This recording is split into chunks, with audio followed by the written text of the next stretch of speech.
Miss Yelan from Liyue, and Miss Chevreuse from Fontaine. It's quite the honor. Forgive me for not greeting you sooner. So you knew we were coming all along? Anticipating your arrival is one thing. Getting you to come talk to me is another. And that's why you put the Traveler in charge of participant coordination. You knew we trusted her enough to tell her the truth about our plans. And you also knew that, out of respect for your arrangement, the first thing she would do is bring us here.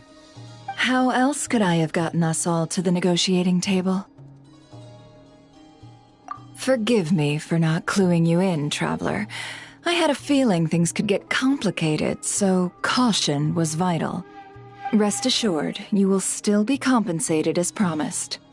So, can someone explain what's going on here? Yes. Might as well get it out in the open, ladies. You two were going to exchange intel sooner or later, correct? No better time than the present. Recently, the bandits at our border have become more aggressive. We don't know how, but they seem to have gotten their hands on some kind of weapon, which has made them a lot more dangerous. The caravan transports have been helpless against their attacks. We're facing a similar situation in Fontaine. Conflicts between gangs have been escalating, with civilians getting caught in the crossfire. Our investigation indicates that someone has been supplying the gangs with some unusually powerful weaponry. Even with the Spina's help, we've been struggling to curb the fighting. In which case, I think we can confirm that we're facing arms dealers operating on an international scale. Yes, and their cover has been ironclad.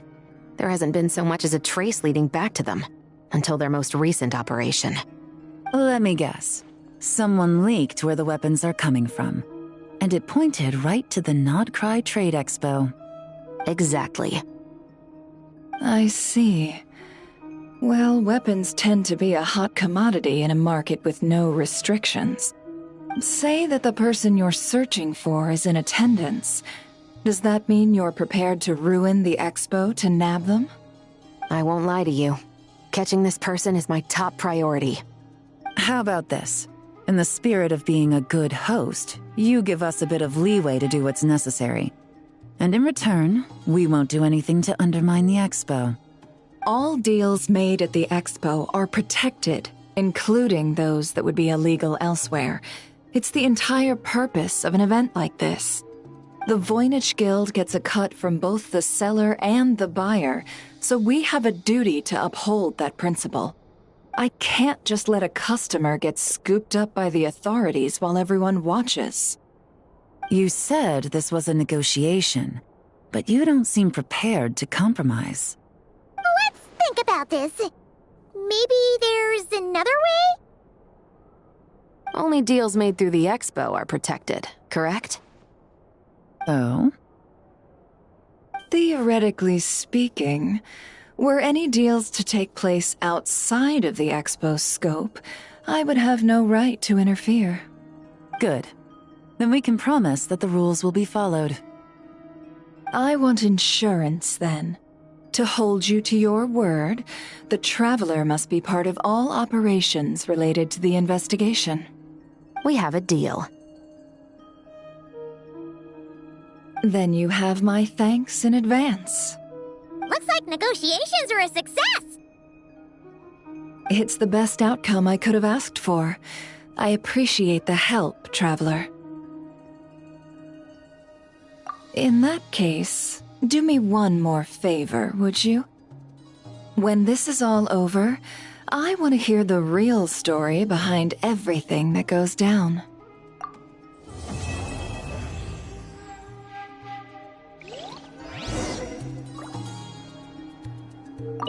When this is all over, I want to hear the real story behind everything that goes down.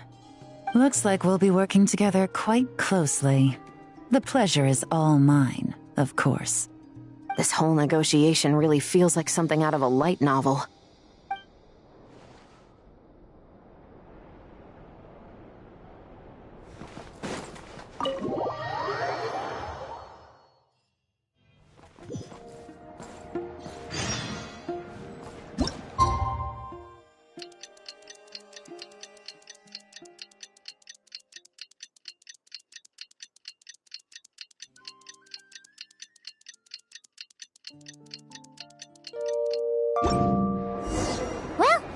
In 2 days. Wonder how the investigation's going. Let's go check in with Yelan and Chevres.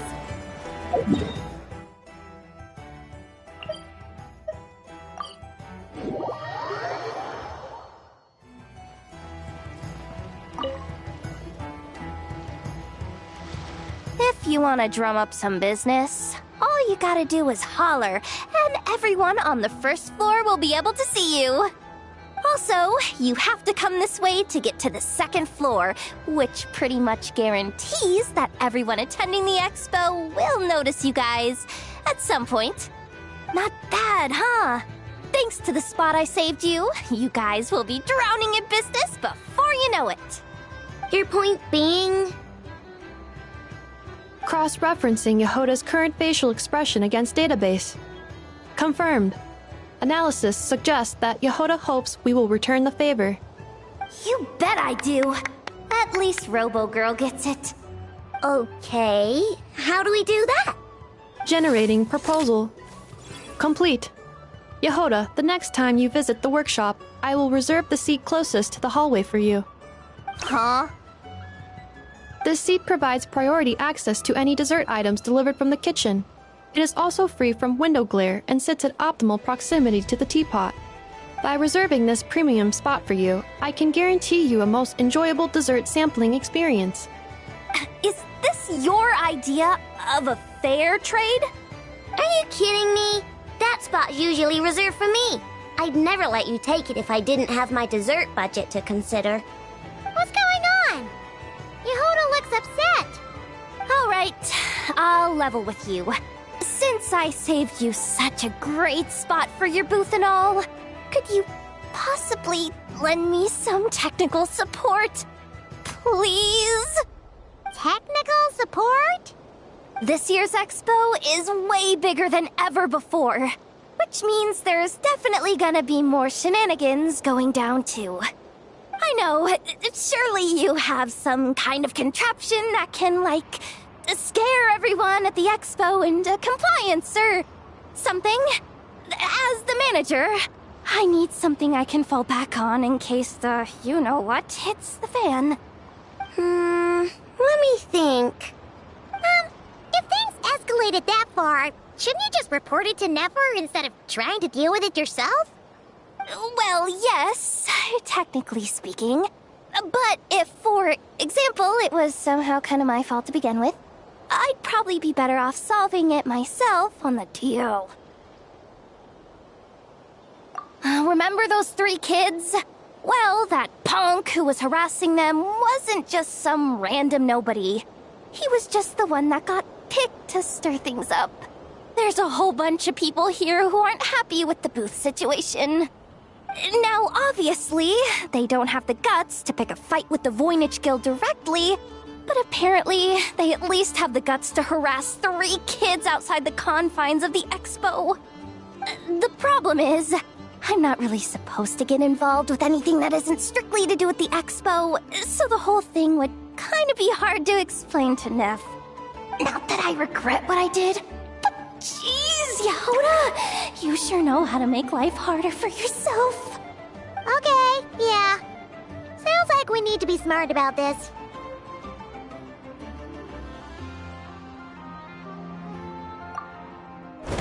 Fine. Just this once, I guess I can lend you the Clink Clank Crisis Control Switch. Agreed. This option meets Yehoda's requirement for an expo-wide intimidation strategy. A Clink Clank Crisis Control Switch. What's that? This little guy right here.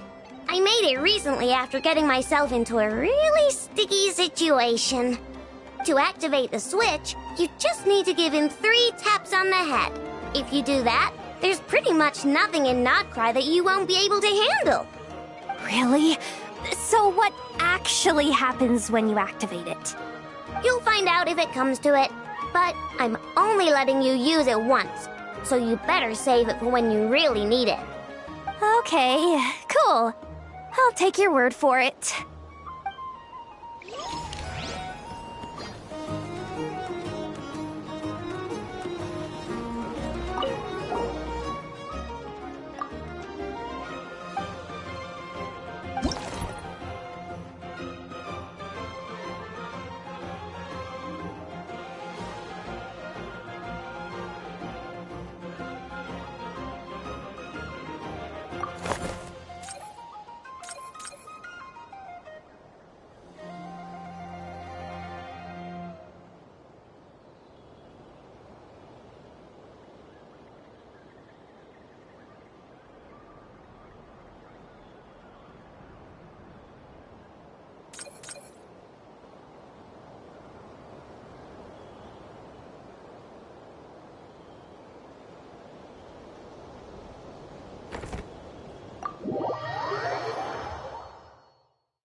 The match is about to begin. Please, get ready.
Aino has suggested making Krumkake-shaped energy blocks for the defense bots. However, the chances of her accidentally consuming one would increase by 80%.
Combat data obtained. Exceeds expectations.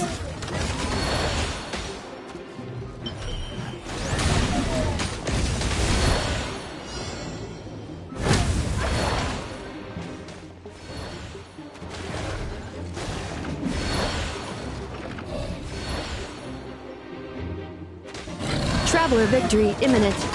Greatly increasing VAP Traveler's defenses have been breached. I am quite good at this.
The match is about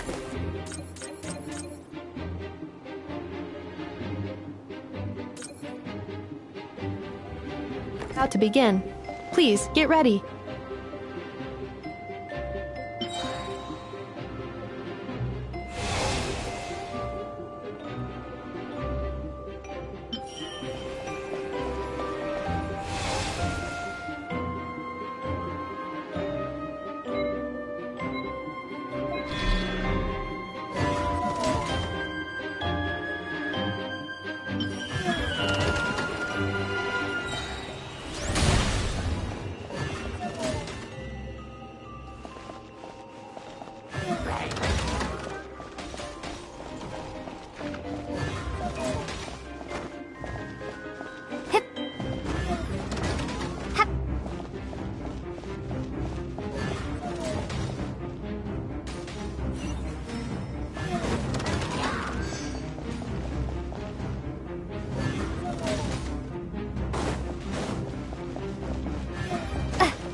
Traveler's defenses have been breached.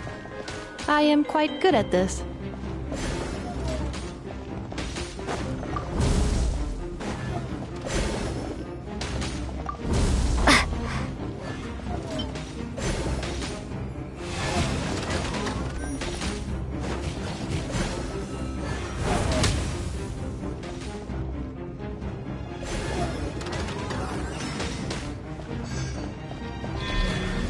Ha, ha. As long as I do not attack, I cannot be defeated.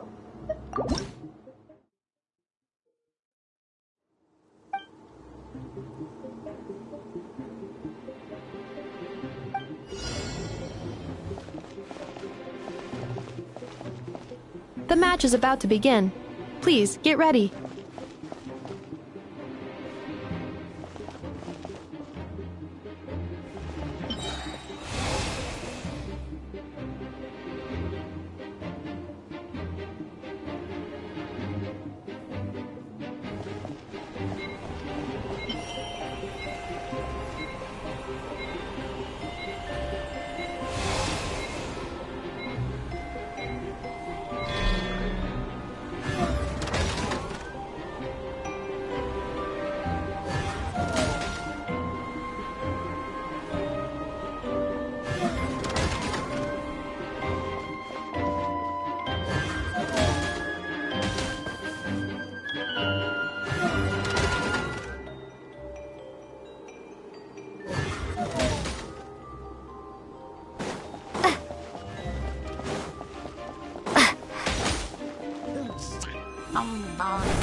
Traveler's defenses have been breached.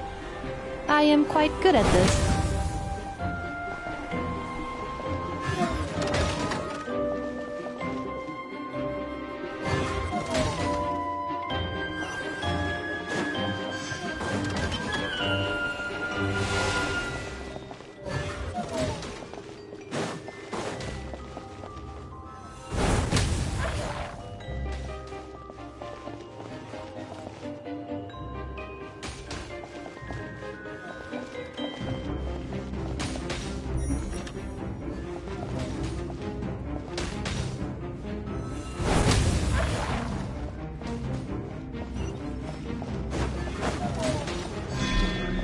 Ha, ha.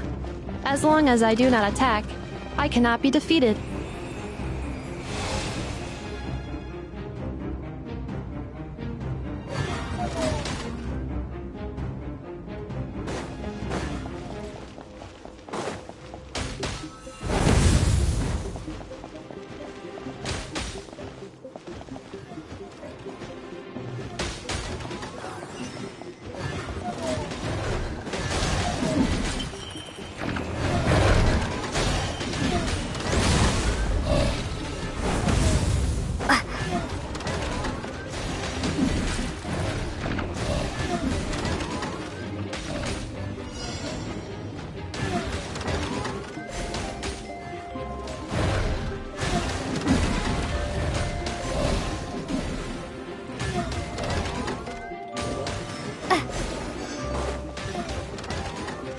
Traveler victory imminent.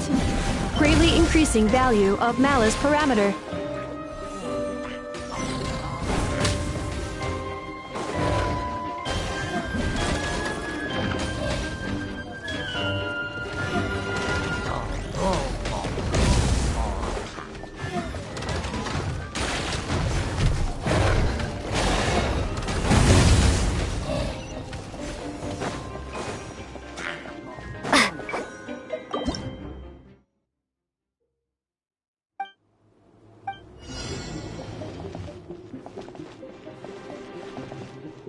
I will be your opponent during training mode.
As long as I do not attack, I cannot be defeated.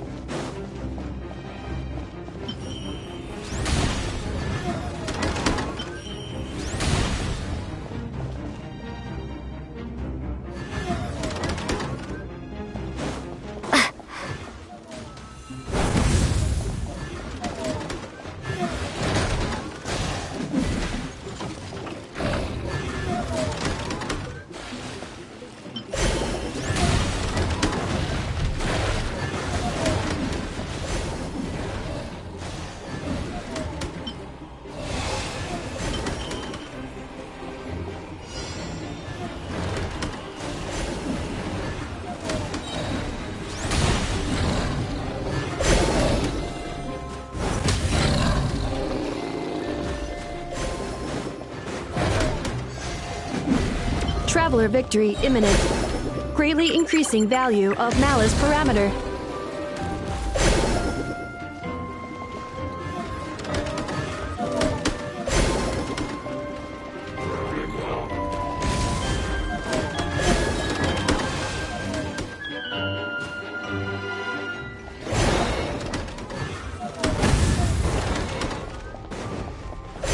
Traveler's defenses have been breached.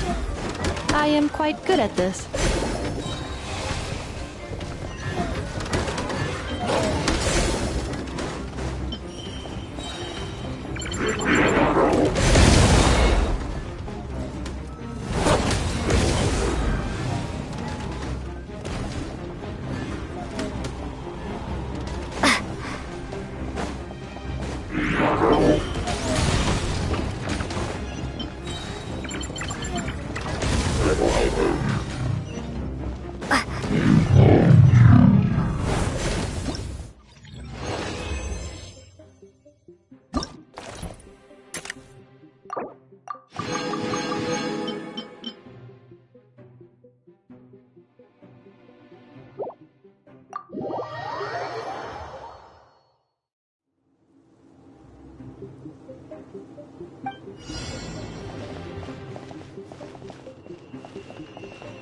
The final round begins. Time to go all out.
Activating analysis module.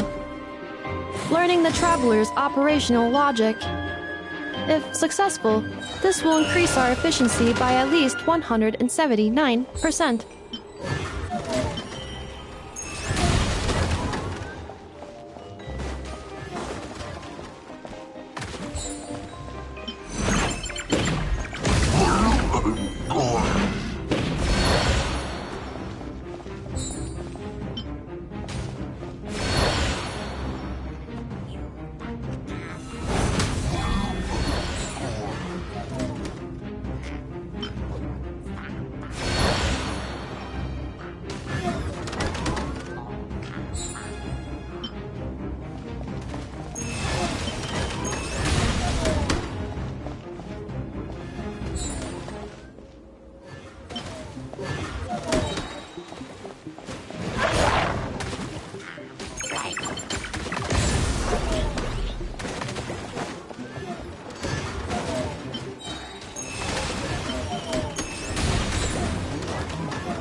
The assault will continue. Please remain vigilant. Calculating efficiency of commands. 3 times higher than standard.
This will be my final attack.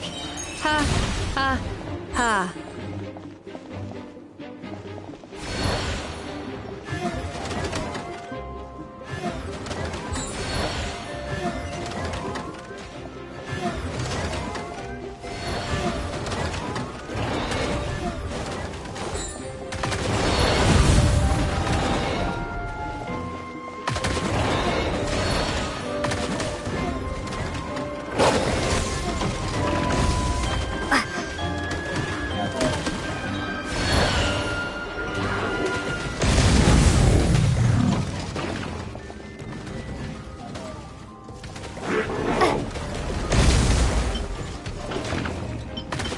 Traveler's defenses have been breached. I am quite good at this.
Can this launch blaster thing really shoot stuff from that far away? It does launch and blast things, but it's actually called a ballista. And yes, it can. But how does it stay on target? It uses a remote guidance system. But I'll let you in on a little secret. The upgraded version doesn't even need that. Can I give it a try? Oh, not a chance, kid. Can't have you hurting yourself. Believe me, this thing is even more powerful than it looks. Ask me again once you're older. Hey, Beto! What you up to? Oh, it's you two! I was just introducing our product to these discerning young customers. Paimon thought you were here for some, fishing? Wait, are these three? What? No, of course not. The kids were just curious, that's all. I'm sorry. Are these three preventing you from doing business? Let me get them out of your hair. Come on, time to go. Oh, do we have to? Don't sweat it. They were just curious. I'm happy to tell them more about it. No, we've taken up enough of your time already. Neb, don't bother people when they're trying to work, okay? Okay. It was no bother, I swear. In fact, once the expo is over, come find me on my ship, and I'll let you see the ballista in action. How does that sound? How much would it cost? Not a single mora. Really? It's a promise then, miss.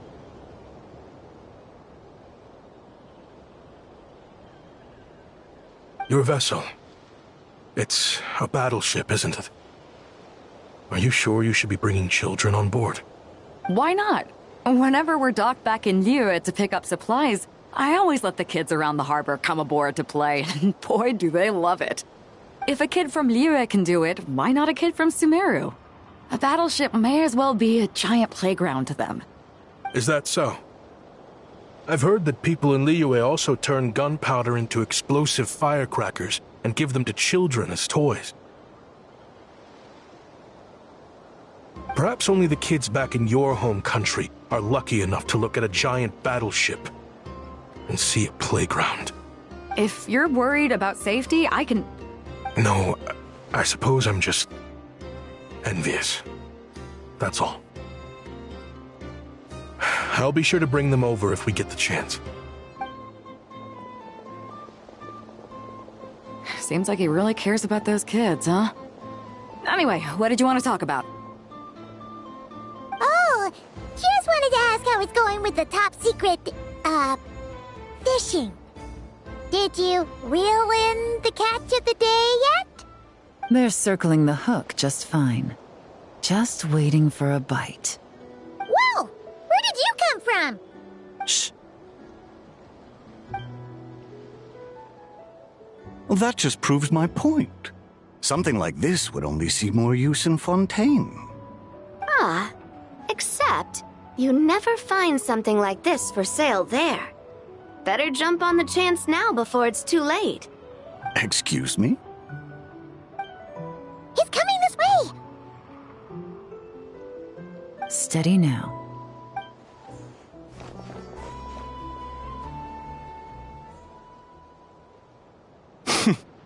That's mighty expensive.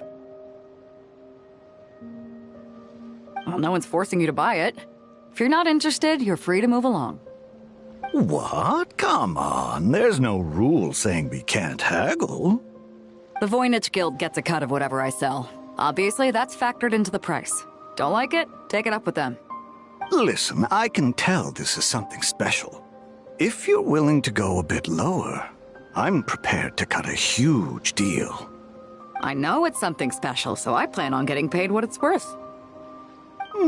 Perhaps there's a way we can both get what we want then. What are you implying? Well, Nod Cry's a big place. Surely this expo isn't the only place we can cut a deal. Oh? What would you say to working this out someplace else?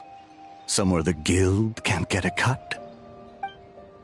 That means no guild protection either. What will I do if you run off without paying? Considering the giant sword you've got handy, if anyone's getting robbed, it'd be me, don't you think?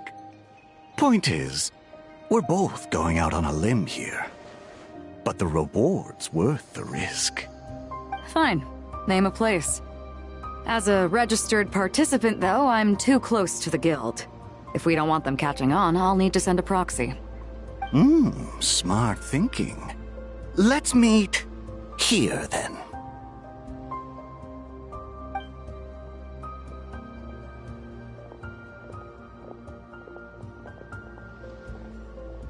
Good.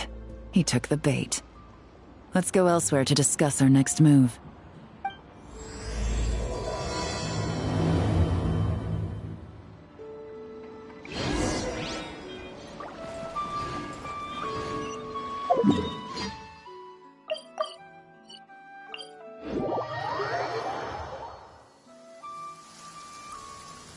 Captain Beto's hook was what got him in the end, huh?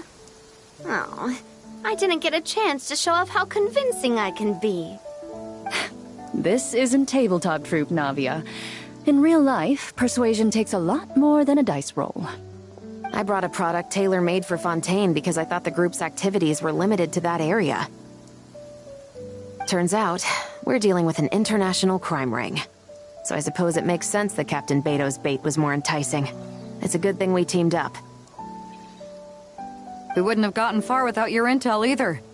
Gotta ask though, how did you know these guys would be so quick to abandon the expo? I read their file. Nothing's off the table for them when profit's on the line. When it comes down to it, they'd see the protection the expo provides as just more red tape. Something to work around rather than with. Just like the law. So, we meet up with this guy, catch him, and problem solved, right? No. The person we're meeting is just an underling sent to scout the situation. We're after the leader of the whole ring. And after observing the situation over the past 2 days, it's clear they have undercover agents waiting in the wings. If something happens to our point of contact, those agents will scatter to spread word of what happened, and whoever is behind this whole thing will know we're onto them. In that case... We have to get the jump on them all at once, and use them to get intel on our real target before he has a chance to react. Forgive me for pointing out the obvious, though. We have nowhere near enough personnel for that. If even one of the agents escapes, it's over. Let me guess. You'd rather follow this deal through to the end to lure out the real culprit? Nice idea, in theory. The problem is, in my experience, that person would never show their face for something like this. I can work around that. But only as long as the deal goes ahead. So, you're planning to trail the person picking up the goods. I suppose that could lead us to the big fish, but... that would mean we have to actually hand over the weapon. Aren't you worried about putting something that dangerous in the hands of criminals? We can control how dangerous it is. But if we followed your plan, could we really guarantee that not a single agent would get away? You're telling me you really have a way to mitigate the threat of that weapon? You're telling me that you really have the wherewithal to carry out a large-scale search and seizure operation in Nodcry? Are they having a fight? They're both experts in this sort of thing. A lot of back and forth is to be expected. Don't worry. I think they're getting along great. A successful collaboration requires trust. And a willingness to make concessions. So how about this? I'll meet up with the underling as planned and stall him as long as possible. While I'm keeping him busy, you round up the rest of the agents. Sound like a plan? Yes, I appreciate the trust. And I promise you, not a single one will get away. See? Like 2 peas in a pod. Traveler, you should come with me to meet the buyer. After all, we promised Nefer you would be involved in all our operations. The Traveler is kind of a famous face around these parts, though. Then, you can serve as backup. Remain hidden, and on the off chance he tries anything, it'll be 2 against 1. Ha! Let's do this thing!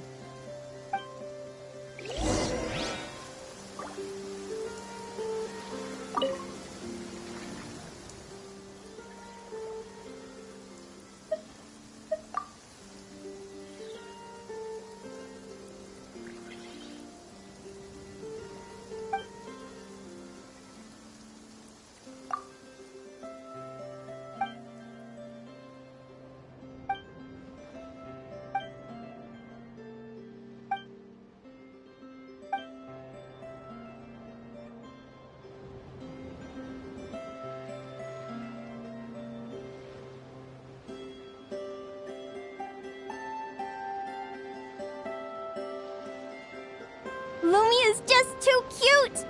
But she does have a bad habit of swallowing any shiny thing she lays her eyes on. So keep your valuables well away, or you might never see them again.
You want to see my archive? Of course! I'm always happy to show off my masterpiece. I even did the illustrations.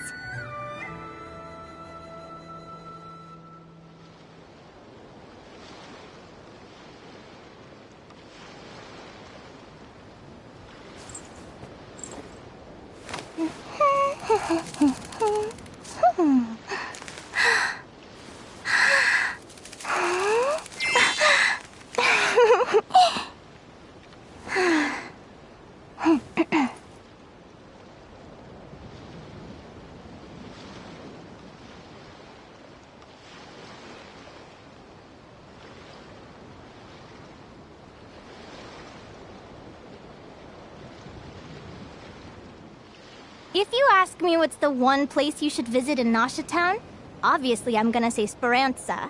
You know I'm biased, but seriously, you should give it a try. Katya's cooking will not disappoint you.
There he is!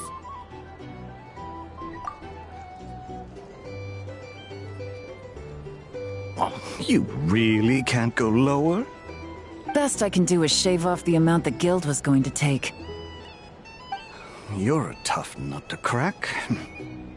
How do you plan to deliver the goods? Depends on what you need. You don't look like you're from around these parts. So I'm guessing you need sea transport? Yes, but there are a lot of eyes on the port. It would be better to dismantle the product and transport the components in crates. That might be tricky. If you're worried about getting caught, then let's bypass the port entirely. We can launch from a secluded shoreline and use our own boat for transport. Sorry. But I'd still prefer to have it dismantled and stored in regular crates. Ah, I'm guessing the port of arrival is where you resell the goods? You want it hidden in unassuming cargo crates, because you operate right out in the open. Most of the weapons have come in through Yilong Wharf or Lumiduce Harbor, so that seems to check out. What are you trying to say? Nothing. Just connecting some dots. I think we're done here.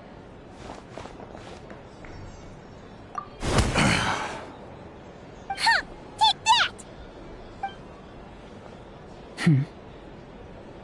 Out of the way! It's one of the undercover agents! He's making a break for it! The captain of the Special Patrol will take it from here.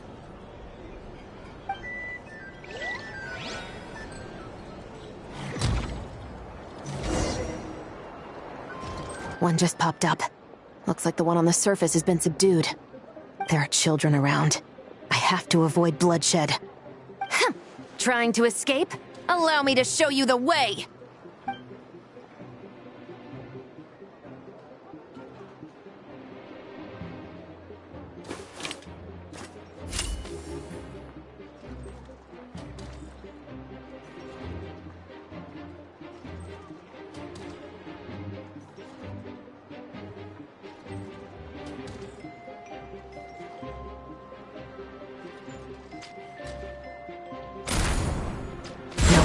Not this way.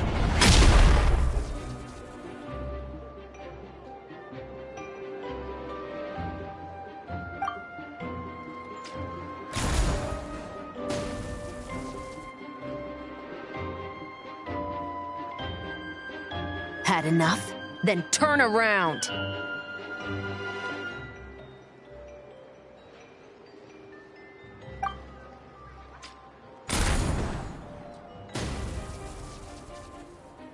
Out of steam yet? 'Cause I can do this all day!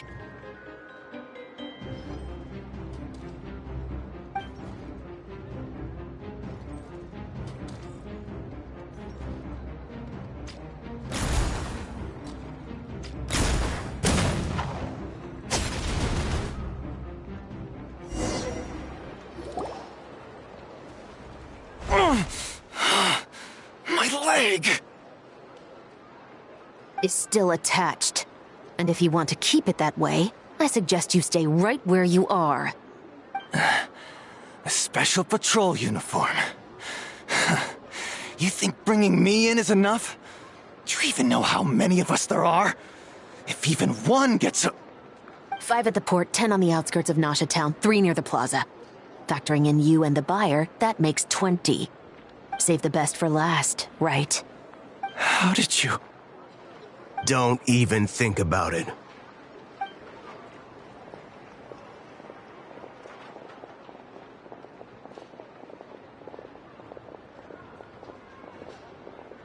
Well done, everyone. We appreciate the assist. The boss sends her thanks.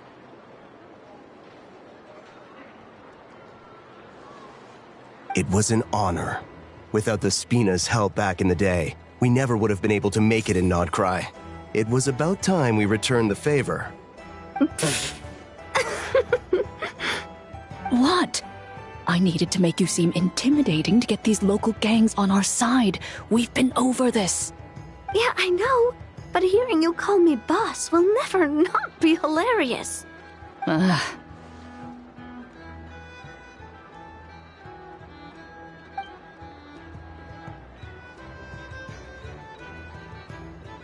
Wow! Navia is something else! Well, that explains your confidence. I had no idea the Spina di Rosula could mobilize these kinds of numbers outside of Fontaine. This Navia has quite a few tricks up her sleeve. No trade expo rules were broken either. Even if Nefer saw it all unfold herself, we still wouldn't need to explain a thing. Except for the guild's broken signboard, I would imagine. It was an unavoidable sacrifice. At any rate, I suppose the next step is to get these birds to sing. Should be an easy job.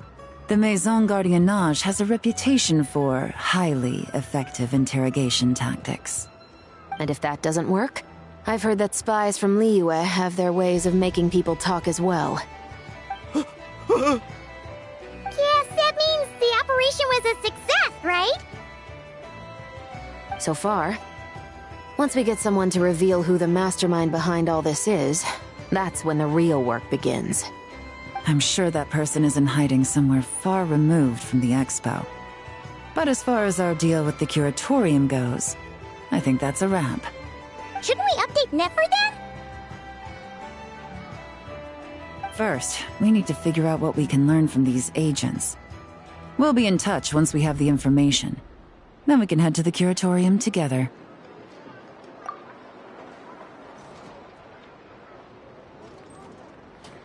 Well, that went a lot smoother than expected. Not a single one got away. You're thinking about Nefer's final request, huh? Let's see. We have 2 expert detectives from separate nations teaming up to uncover an international crime ring. That's not a bad story. If you feel like it's missing something, maybe Yelan and Chevras will uncover something more interesting during their interrogation. Excuse me? Are you the Traveler? Yehoda needs you back at the expo venue as soon as possible. Oh no! Did something happen? I'm sorry, I don't know the details. All she said was that it's urgent. Now let's get a move on!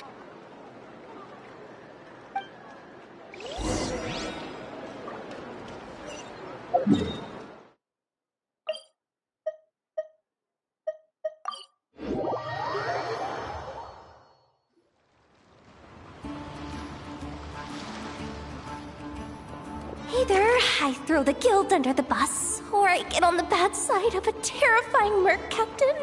Oh, could this get any worse? Get it together, Yehoda. Focus on the hot dog you're gonna treat yourself to after today is over. One thing at a time. All right. You've got this. Let's try not to get too worked up, all right? Don't worry, we'll get to the bottom of this. I swear. What happened? You're here. Please, you've got to help me, Traveler. A theft at the expo is gonna ruin the guild's reputation. A theft? How did that happen? You're asking me. The guild has people keeping watch over the storage area for this exact reason. And it just had to happen to one of the scariest people here. Beto? Wait, that means... The guild asked us to keep our goods stored on the designated shelves. I had a few prototypes that I was using for demonstration, which I had stored there. But when I came to check on things just now, I noticed that all of them had been stolen. And each ballista is super dangerous. If they fall into the wrong hands... Well, all the prototypes have a failsafe designed to prevent unauthorized use, so it could be worse. Still, we should get them back as soon as possible. The guild will make sure of that. If you could just keep this between us for now, we would be super appreciative. Do we have to tell her? Honesty is the best policy. That's what he taught us. I know, it's just...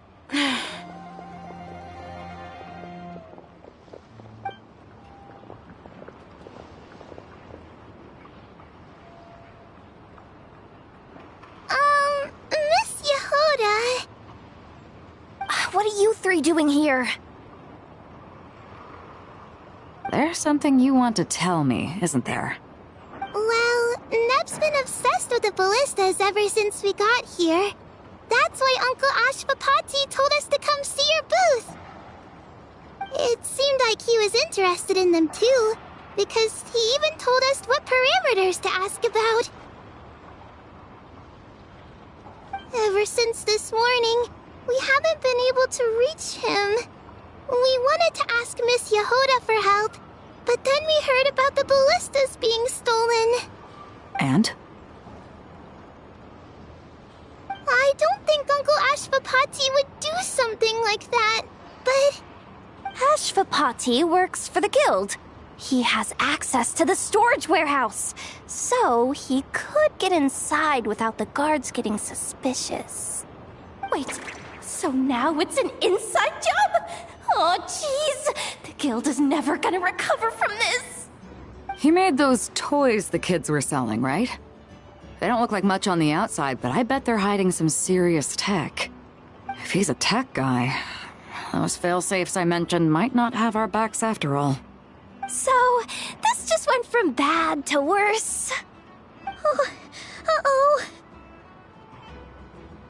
Could be. I mean, let's put it this way.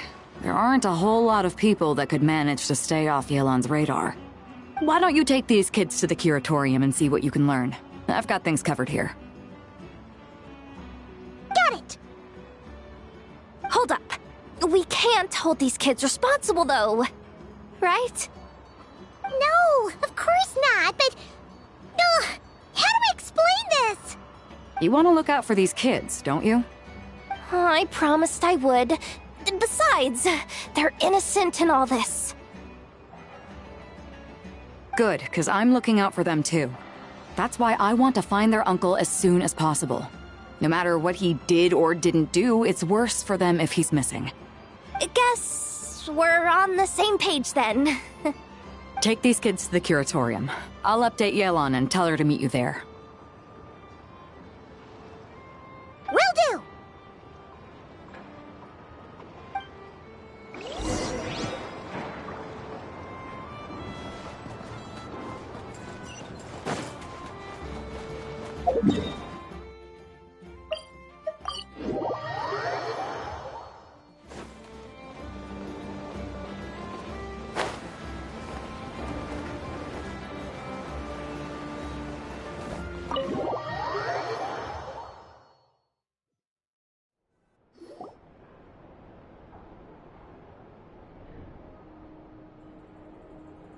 Well, this complicates things.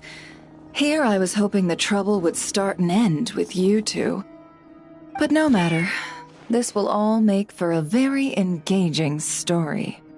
I wouldn't be so flippant. This time, it's one of yours causing trouble. I'm starting to wonder if all those agents we captured were just a distraction, so the real culprit could make their move. It's all still up in the air right now. What can you three tell us about Ashvapati? Uncle Ashvapati isn't our real uncle, but he is our guardian. He adopted us when we were little. He told us we all came from the same band of eremites in the desert, but apparently, we're the only ones left. We've been traveling from place to place with him for as long as I can remember. We got to Nagcry not too long ago. Their eyes. What about them?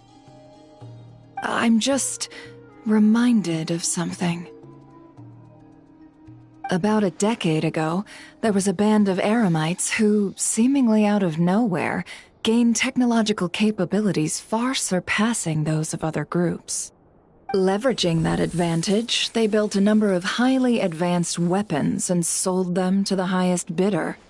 The conflicts in the desert became even bloodier as a result. While the other groups were tearing each other to shreds, these newly minted arms traders stood by and reaped the spoils. But before long, their own weapons were turned against them. And as the flames of conflict engulfed the desert, the group met their end. None of the weapons survived, and so in the wake of that destruction, the status quo of the desert was restored. That's terrible.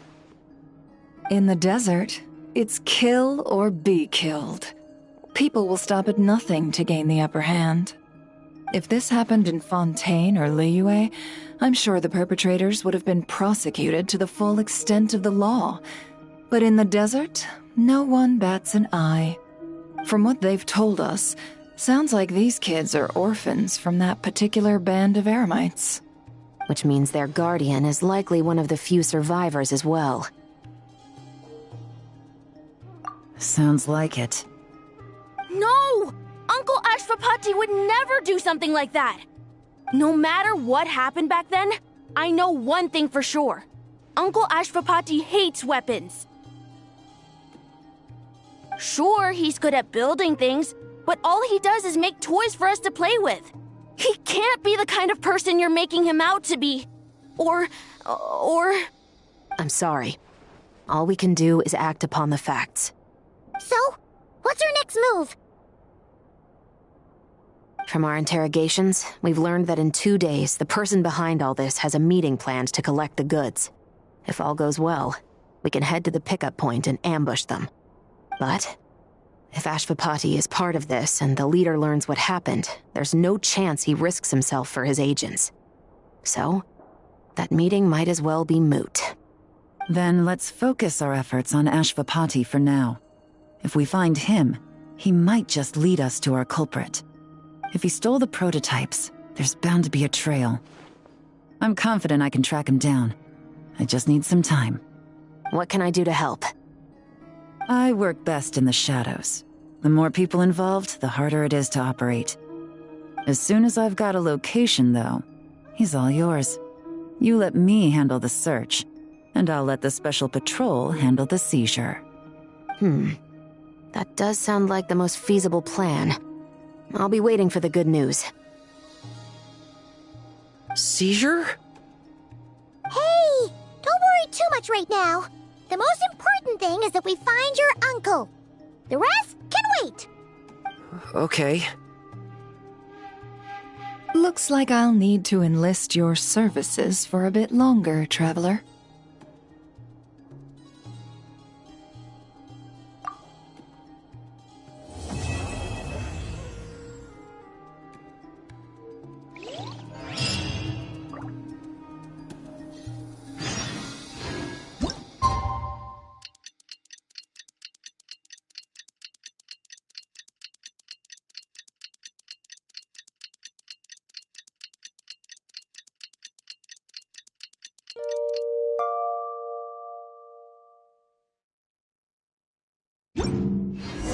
We just got word from Yelan. Looks like she managed to track down Ashvapati. Come on, let's go meet up with the others.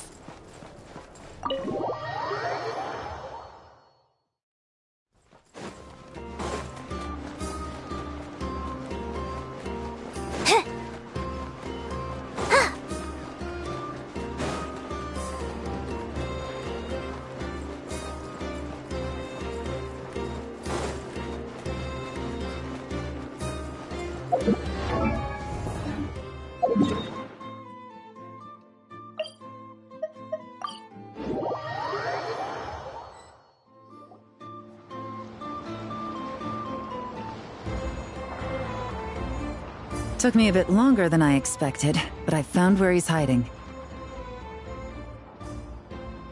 Let me just be sure of one thing.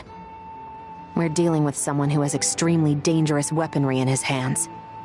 If it comes to it, are you prepared to handle the worst-case scenario?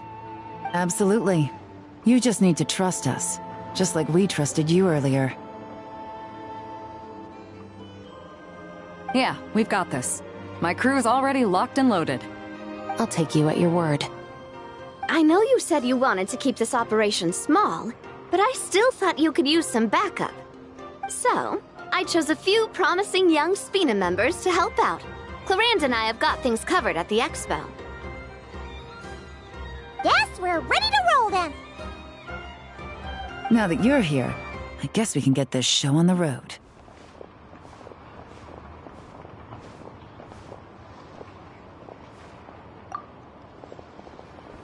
Wait! I'm sorry, you can't come with us. You need to stay at the expo like we agreed. It's for your own safety. We know. It's just...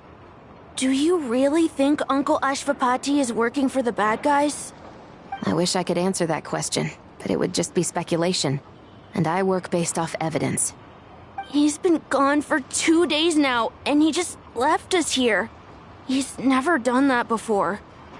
Maybe he really is working for those people and was afraid of getting caught. But if that's true, then that means he must have been involved in making and selling weapons in the past too. Wouldn't that make him a bad person? That's not for us to say. Take a look around the expo. There are plenty of other people making and selling weapons. Doesn't mean they're necessarily all bad people. Really? The same is true for your uncle. Whatever he may have done in the past, the real question we need to ask is why. There's a lot we need to know before we can judge a person. In Fontaine, we have a long and complicated process in place just to make sure we get the right answer to that question. Yeah. Why would Uncle Ashvapati do something like that? How about this? I'll make sure that Miss Chevres and Miss Yelan promise to bring your uncle back safe and sound. Then you can ask him yourselves. Thanks, miss.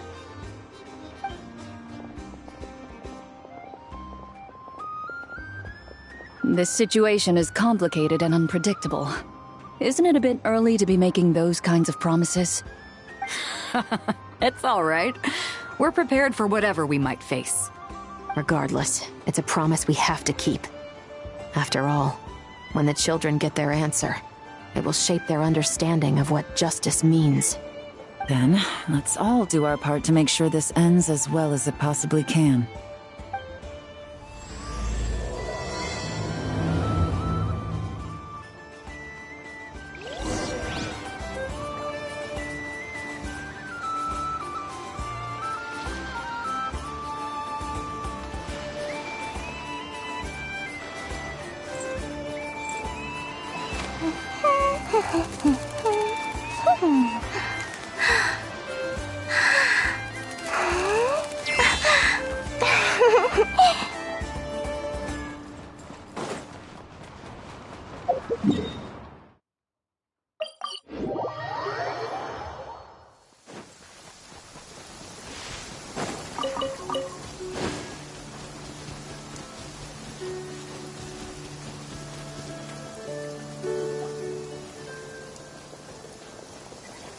Stop right there!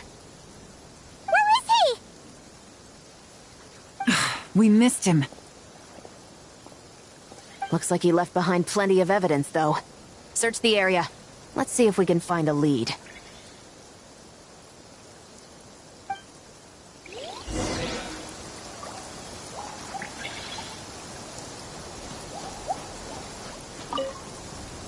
Search the area. Let's see if we can find a lead. Strange. Did he lead us here on purpose?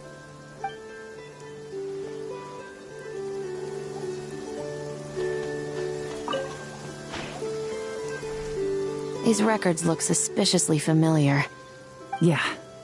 Doesn't seem very coincidental to me either. What is it? Remember when I said this group's cover was ironclad? They were always careful never to leave a trail leading back to them.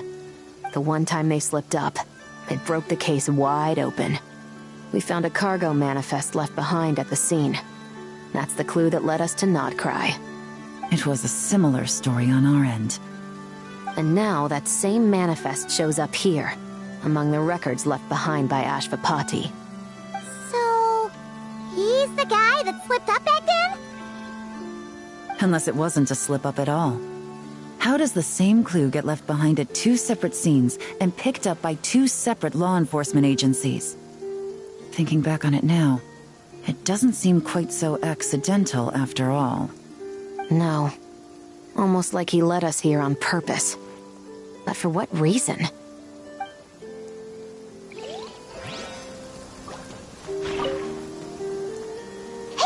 There's a letter here! Look at how it's positioned. It was begging to be found. I think it might be for us. You think he knew we would come here? If he did, he's a more impressive opponent than I anticipated. Let's keep going. We can read it together when we debrief.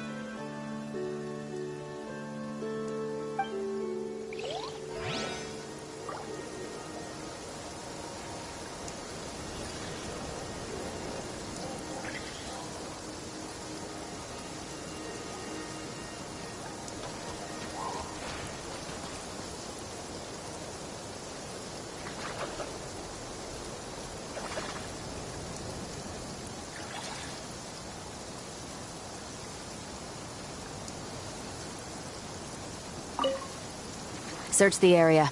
Let's see if we can find a lead. Strange. Did he lead us here on purpose?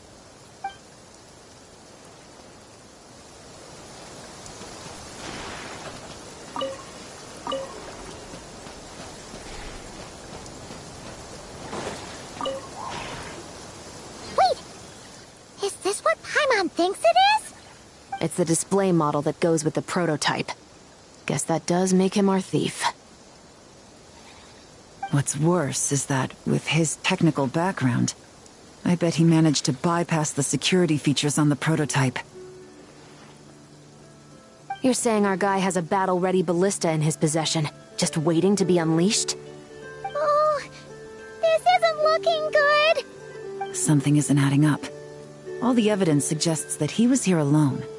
Which begs the question, why would he unlock the ballista's features before even meeting up with his boss?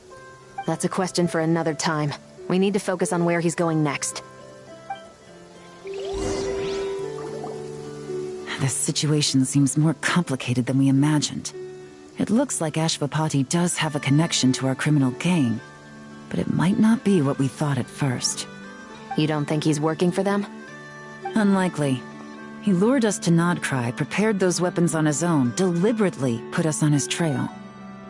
This is looking more and more like the work of an independent actor. Well, if we want to get to the bottom of this, he's still our best lead.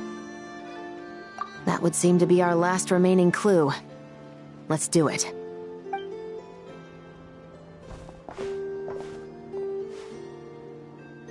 To the officers of the Special Security and Surveillance Patrol and the Liyue Qixing, you certainly live up to your reputation. Within a single day, you were able to eliminate over half of the gang's forces. I appreciate the effort. I doubt my secret hiding spot will be a secret much longer. So I suppose it's my turn to throw my hat in the ring. I'm just glad I no longer have to run. So, before my day in court is upon me, allow me to confess to my crimes.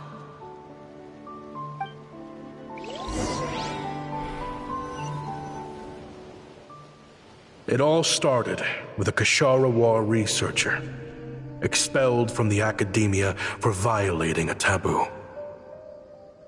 He had dedicated his life to the pursuit of knowledge. But when he found himself in the desert, it wasn't even worth a pail of water to quench his thirst.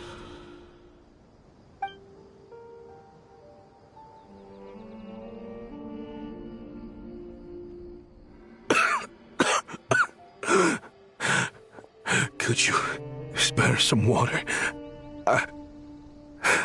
I'm a Kashara War researcher. If you need something, I could.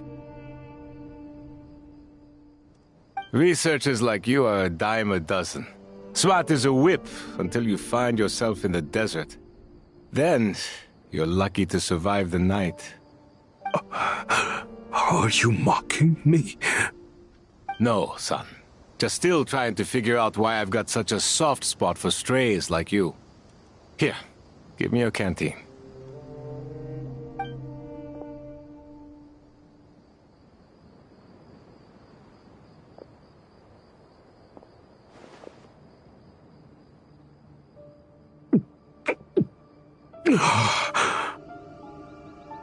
You got somewhere to go? Not really. Thanks to this water, though. At least I can rule out the bottom of a vulture's stomach. Now you're talking like desert folk. You could always join my band of misfits. What would I do?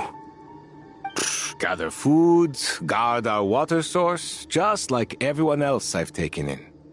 Of course, if you have something you're good at, you're welcome to show it off. Every little bit helps. All I know is weapons. Weapons? Yeah. I love studying them. Big and powerful ones, small and deadly ones, old ones, new ones. I believe the essence of Kasharawar research is embodied in weaponry, and the pursuit of this kind of technology is what pushes the world forward. My lifelong goal has always been to become a foremost expert on all kinds of weapons, so I can invent even more advanced ones. So I might have borrowed a few sensitive techs without permission, but you see the vision, right? The higher-ups in the academia just didn't understand. The academia could have 1,001 reasons for exiling you out here, and it still wouldn't matter to me, son. All I care about is what this specialty of yours can do for us. I can help upgrade your weaponry. That should come in handy in a dangerous place like the desert, surely. True, weapons are essential to life here in the desert. Most folks get them when merchants happen to pass through. But when it comes to protecting the people here, this scimitar in my hand is more than enough. The kind of weapons you're talking about are overkill for a place like this. Overkill? Really? Our group is lucky. Our ancestors learned how to protect the oasis from the sandstorms to prevent it from drying up. Plus, we're pretty far off the beaten path. Helps us avoid conflict with other bands of Eremites. All in all, we don't have to travel to find water, we don't have to fight off other desert folk. It's a real place to call home. There are plenty of ways to die in the desert, but behind a lot of them lies too much ambition. So, having somewhere to settle down is more than enough for me. I see. Guess I could do some odd jobs then. I've heard you Kasharawar scholars are handy with all kinds of gadgets. You could always make something for the kids. You mean, like, toys? Yes, if you wouldn't mind. It'll give them something to do. Life can get boring out here. All right, then. And just like that, a Kasharawar scholar at the cutting edge of his field ended up in the desert, making toys for children. It got boring from time to time, but all in all, those days were quite pleasant. The Eremites accepted me as one of their own, and all the children loved me.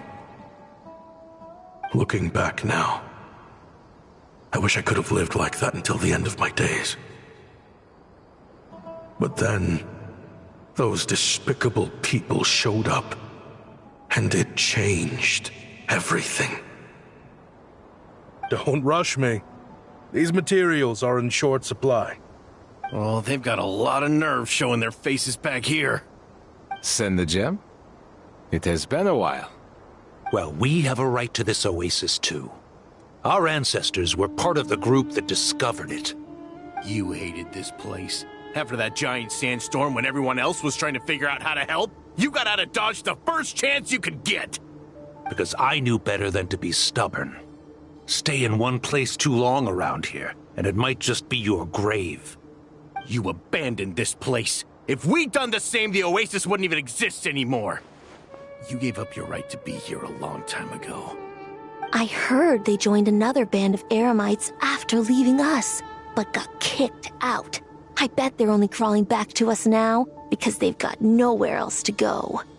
Chief, should we drive him off? I'd like to see you try. I'm warning you. You won't get rid of us that easily. Leave them be. This oasis has always been big enough to sustain more than one group of people. It's not worth spilling blood over. All that matters is keeping the people here safe. At the time, I didn't think much of it. Just Chaim Wazet being the kind-hearted man he always had been. And so, normal life continued, much unchanged.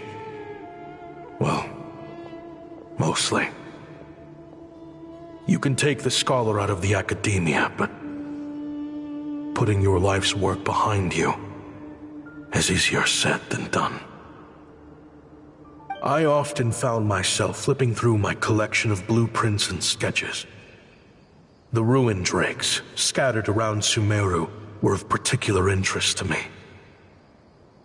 As far as I knew, no one had been able to analyze or reproduce the technology within those mechanisms. But I was able to design a kind of lure to bait them into attacking a specific target, in effect, turning them into a weapon. Somehow, the new arrivals at the Oasis must have caught wind of it, because they soon started taking an interest in me. Hope you don't mind me asking, but is that a weapon you're researching? I do mind, actually. It's none of your business. Rumor is you used to be a researcher at the Academia. All that knowledge going to waste out here in the sticks. What a shame. What do you want? I want to team up. The rules and red tape that got you kicked out of the Academia, they don't exist in the desert. You could take this research to the next level. As things stand, all you've got is a blueprint and a pipe dream. But what if you had access to the right funds and materials? What are you suggesting? Me and my men can get you what you need. In return, all you gotta do is bring this sketch to life. We've always had a good eye for business. Just never the right product. But this thing right here, the different bands of Eremites are gonna shell out Mora left and right to get their hands on it. You want to sell it? It's a win-win. You provide the goods, and I earn enough Mora from these people to fund the research of your dreams. I don't know. I understand what you're worried about, but listen, it won't come back to bite the people here. These people don't think bigger than this place. They don't get involved in conflict. I mean, come on. Their biggest enemy is the weather. You've made a bad name for yourself around here. I don't want any part in this. Well, it's your choice. But it could be the last meaningful choice you ever get in life. So I'll ask you again. Do you want to finally develop the weapons you've been dreaming of and realize your academic ambitions?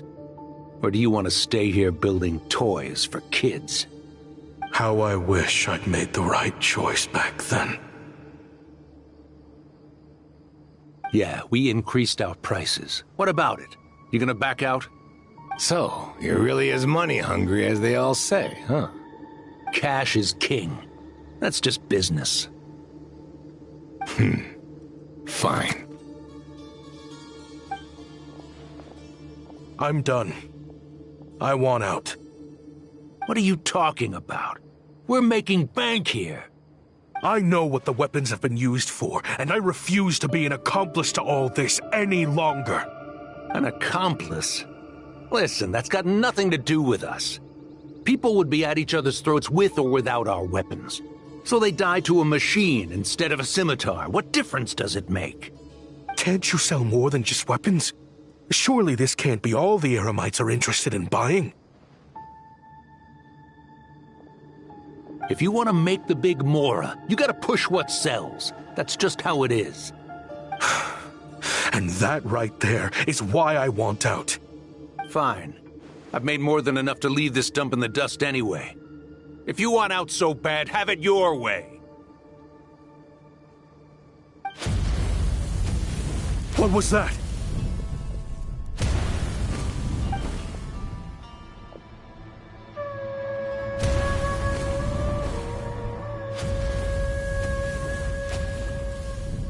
No.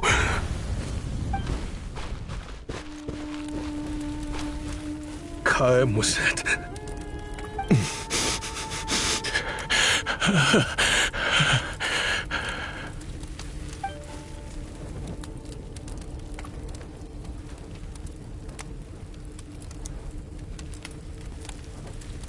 How did this happen? You won't find a tribe in this desert without enemies. People have tried to steal water from this oasis in the past, but Kaem drove them off. Guess his enemies have been holding a grudge this whole time. You sold weapons to his enemies. He took you in when you had nowhere to turn. You owe him your life. Why would you do this? It was the perfect excuse to drive up the price, that's why.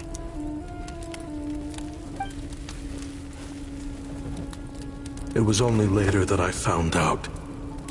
This wasn't the first time Senegem and his men had turned around and stabbed their allies in the back. Let's just say there was a good reason they had nowhere else to turn back then. I didn't chase after them or try to hold them accountable. In that moment, all I could think about was saving as many people as I could in a desperate attempt to atone for my sins. But once the weapons I designed were turned against us, the fate of this place was sealed. Even I could do nothing to prevent it. In the end, despite all the burning tents I rushed into, I was only able to save 3 children. And now, you know the full account of my crimes.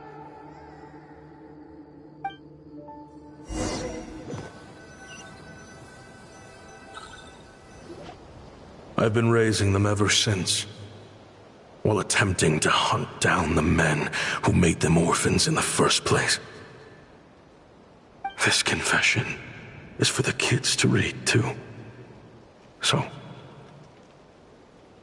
I hope you'll pass it along to them. They deserve to know the full truth of what happened.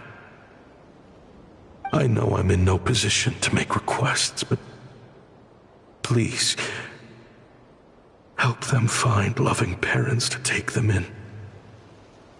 Above all else, they deserve a true family. Back then, I failed to see this through to the end. But I won't make that mistake again. Jeez, if this is true... He's after the same target as us. And he's out for revenge. He even lured us to Nodcry to help him get it. I think I know what he's planning to do with those ballistas now.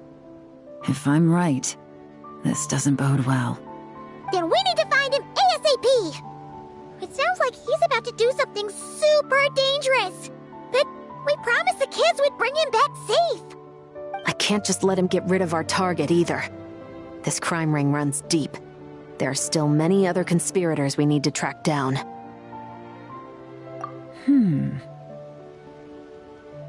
Oh? You got something? He knew we'd be out of the picture investigating this place. I think he decided to spring the trap that we set up.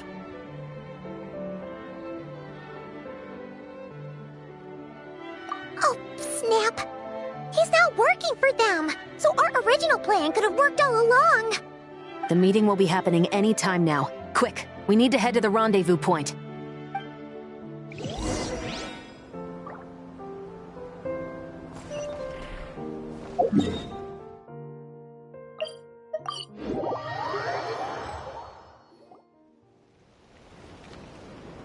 Ashvapati. It's been a while, Senegem. Over a decade, at least. How did you find this place? All these years. And the signal you use for the meetup point still hasn't changed. All I had to do was pose as your point of contact. And fish a time and date out of that scout you sent. Useless bunch of idiots. Just wait until my backup gets here. Oh, I think that might take a while. The Fontaine and Liyue authorities have your men locked down tight. Every last one. No. There's no way the cops could have known we'd be here. Unless, of course, someone deliberately left a trail of clues, leading them straight to the expo. That would be a different story, now wouldn't it? If they hadn't taken your agents out of the equation, I doubt I would have been able to lure you here. So now what? You gonna turn me in, too? No. The authorities can have your men. But you're mine. Is that Fatui tech? Looks like your skills are as good as ever.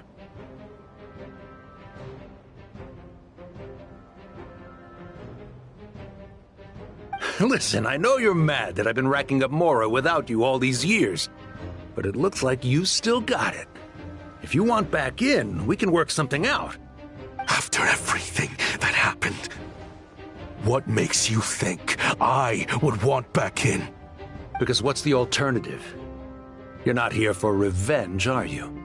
After Kayemwazet took you in, you really convinced yourself you were one of them, huh?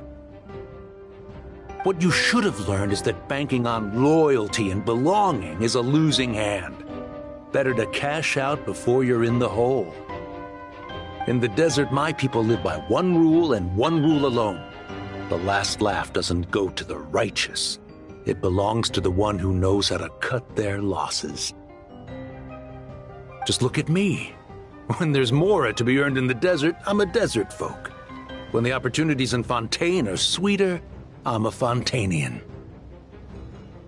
You think everyone is as much of a lowlife as you? A lowlife? There's nothing Mora can't buy, Ashvapati. That includes prestige. You're talking to a renowned Fontanian philanthropist who lives in the Vasari Passage and spends his days going from one grand banquet to the next. Nobody who counts would dare call me a lowlife. Are you done? Clearly there's no reasoning with you. Fine. Have it your way. But if you want me dead so bad, why'd you come to face me alone? That wasn't the wisest decision now, was it? Oh, don't you worry. I brought plenty of firepower with me. You could have brought a whole army for all I care. These weapons will bury every last one of you!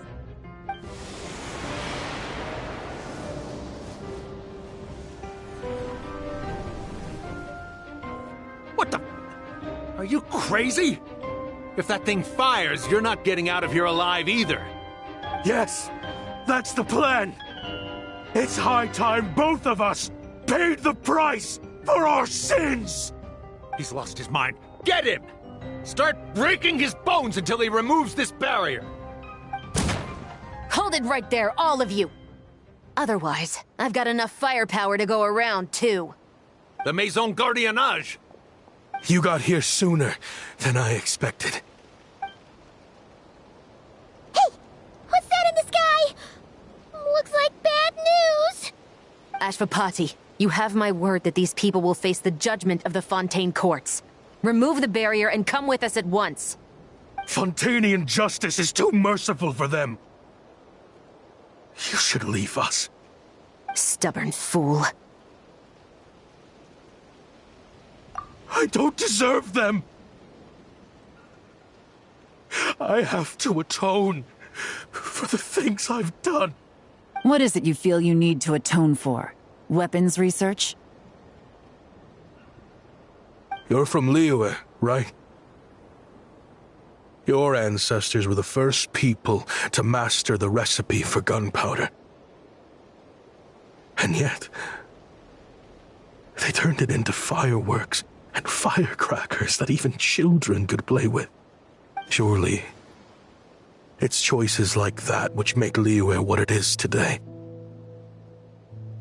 I hear that it's a very peaceful place to live for the most part. But me? I chose to use my research skills to create weapons of war that brought death to countless people and destroyed the only home those kids had. That's why I have to atone. Because I have blood on my hands. Sounds like you don't know as much as you think about fireworks. They might be harmless fun in this day and age, but they started out as weapons too, you know. What? That's right. Fireworks and firecrackers were originally developed for use as weapons. They needed something a little more powerful than usual for purging evil forces and scaring off wild beasts. Over time, evil spirits learned to fear the sight of flames, and the beasts retreated into the mountains. That's when people started repurposing fireworks for entertainment purposes. The peace we enjoy today isn't because we chose to make toys instead of weapons. The weapons are what secured us the peace in the first place. Only then did we have the luxury of choosing to turn them into toys instead. It's people, not weapons, that commit acts of evil. And when people are as bent on destruction as the evil forces and beasts faced by our forebears, whatever tools they have at their disposal end up as weapons. Time is running out. Please. Leave while you still can. Relax. Now that we have these guys in custody, I think we can find a way of repurposing these ballistas for the children's amusement.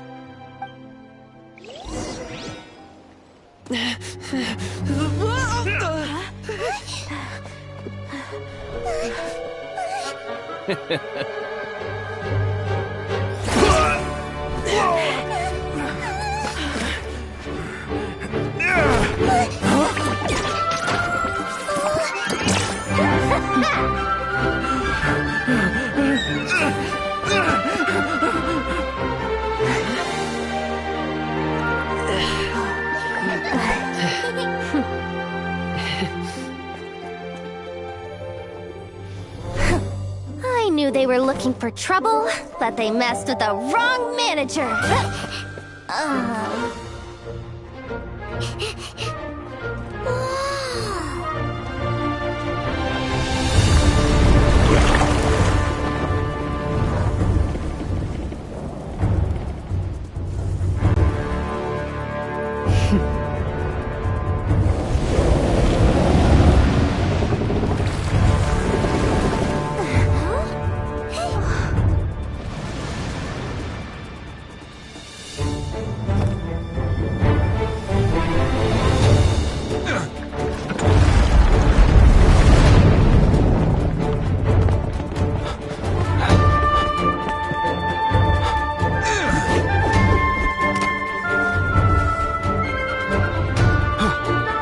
Captain, we're in position! Prepare to intercept! On my signal!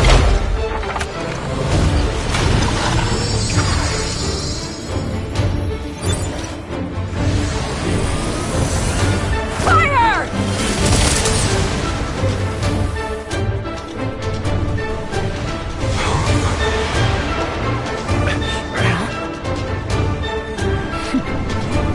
But how?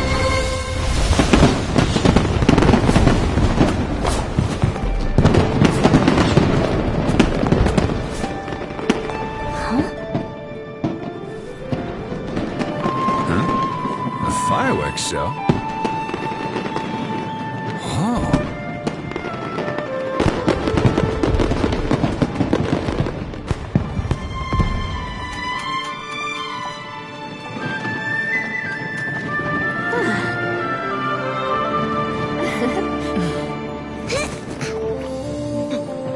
Recording mode on.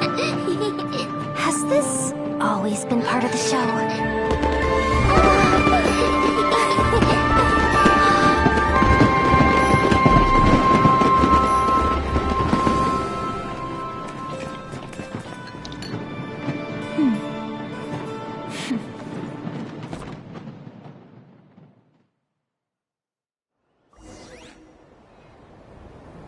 No funny business! I never imagined the Guizhong ballista could be used for something so beautiful. If you'll agree to come with us and answer some questions, It would be a big help to our investigation. Of course. You'll have my full cooperation. I know I'm guilty. Just not sure of the precise crime at this point. Honestly, me neither. I'm sure a case like yours would have Fontaine's top legal experts scratching their heads. As for these arms dealers, though, I can confidently say that none of them will be getting away with this. So at least you can take some solace in that. I know. There's no sentence the court can give them that will satisfy you. But at least the trial will be a public declaration of their crimes and the punishment they will receive.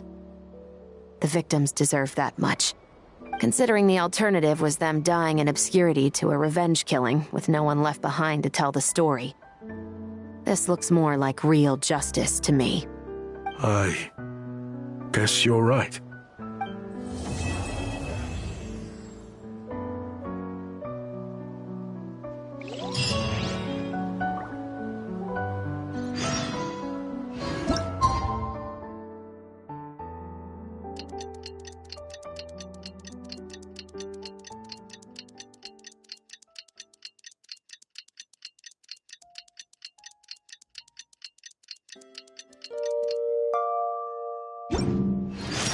What do you think they did with Ashvapati in the end?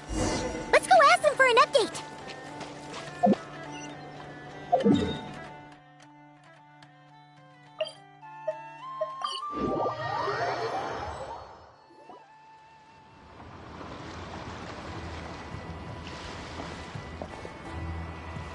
Great! Everyone's in one place!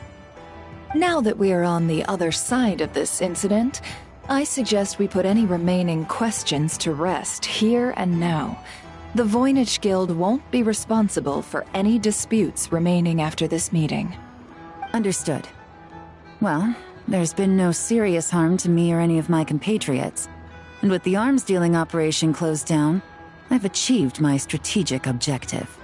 I'm happy to let the Fontaine authorities process the culprits from here on. I appreciate your flexibility. I'll need all of them in my custody to proceed with the case files. As for you...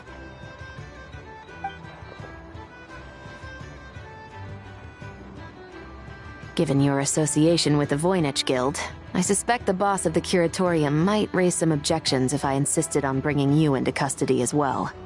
Then what do you propose, Miss Chevreuse? While pursuing one of the suspects in this case, it was unfortunately necessary for me to destroy a certain signboard in Nasha Town. Is that an official confession, officer? What I'm suggesting is that I don't file charges against Ashvapati, he stays here, and in return, you don't seek damages for the signboard. Sound fair? Deal. Huh. That went surprisingly smoothly. Paimon figured it was gonna be a whole ordeal. Uncle Ashvapati, we... They told us the whole story. Everything you've done. Even so, we still want you as our uncle. But I... If you'd been less trusting of the promises these men made to you back then, and left some weapons for your own people to defend themselves with, maybe things would have turned out differently. The way I see it, your crime wasn't the weapons research itself. It was failing to use that knowledge sensibly, to protect the ones you cared about.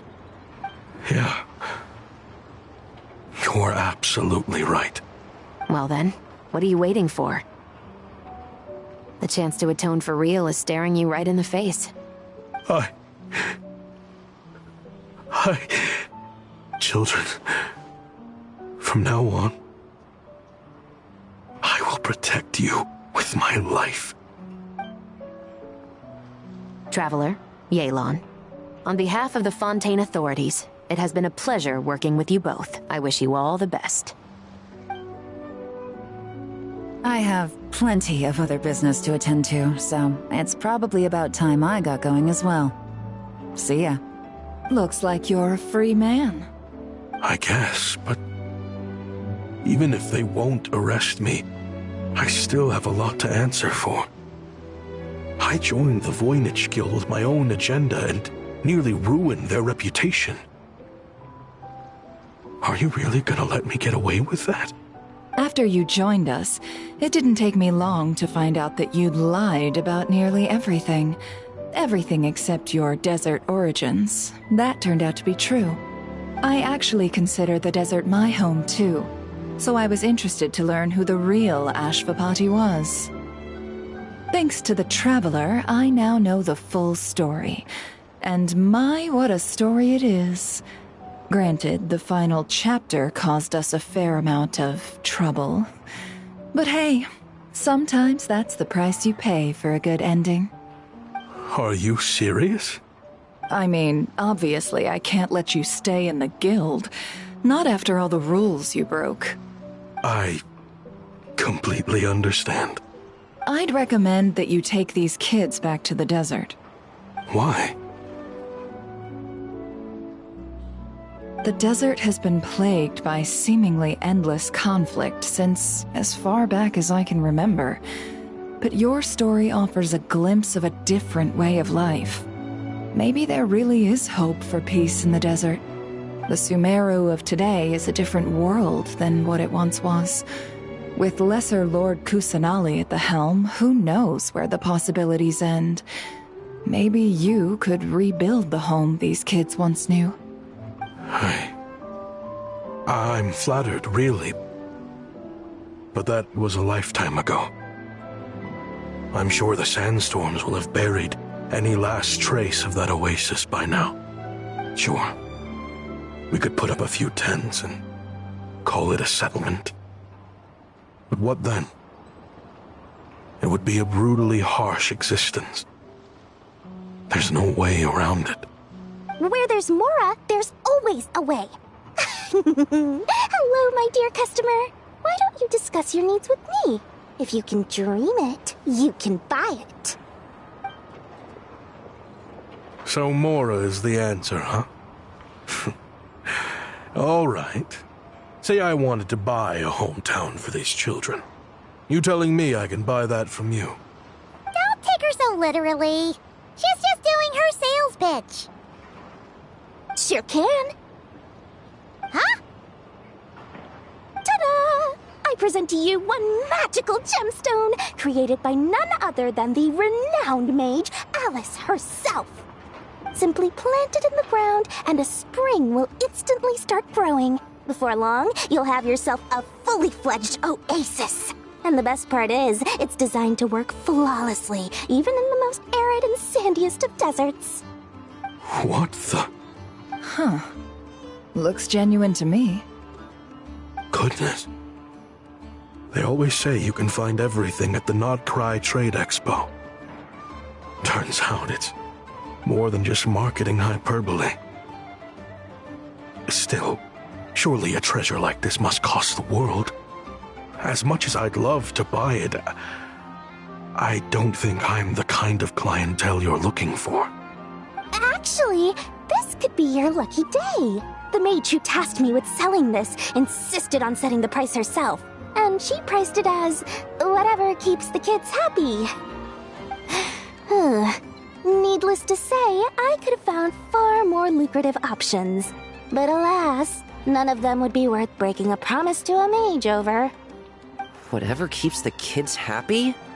So what is that in Mora? Good question. I got it! How about I charge you whatever you three kids earned at the expo? Then you can say you bought back your hometown through nothing but your own hard work. I think that would keep the kids very happy indeed. Wouldn't you agree? Deal! Hooray! Well, this was a strange turn of events.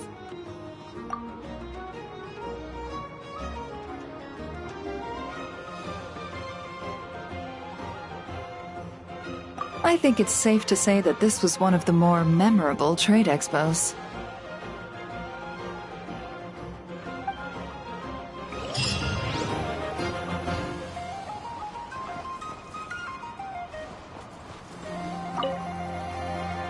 Have you been to the Clink Clink Krumkake Craft Shop's booth yet? They're selling blueprints for a machine. With everything Uncle's taught me, I bet I could build one of those thwack and smack defense bots. We should buy a blueprint. Sounds like a waste of money to me. We should be spending our expo earnings on more important stuff like clothes. But Uncle said the most important thing is that we have fun. Guys, please don't fight. I hate to break it to you, but I'm afraid no one really comes to this expo looking to buy toys. If you make any more here, it won't be nearly enough to buy yourselves a blueprint. I doubt it'll even cover your new clothes. Oh! Hi, Yehoda! Hi, Traveler! I came here to make sure you kids stay safe, so listen carefully. If you want to look around the expo, that's fine, but you need to be extremely careful when talking to any strangers. Okay? A lot of crazy people show up to this expo, both sellers and buyers. You don't know what they might be capable of. So if anything happens, don't try to deal with it yourselves. Call for me right away. You got that? Yehoda's really serious about looking out for these kids. Well, it's kinda my job. I'm supposed to be the one in charge. Oh, just take a look around. This booth is the only one being run by a bunch of kids. If there's anyone out there aiming to cause trouble, you can bet they'll start with the weakest target.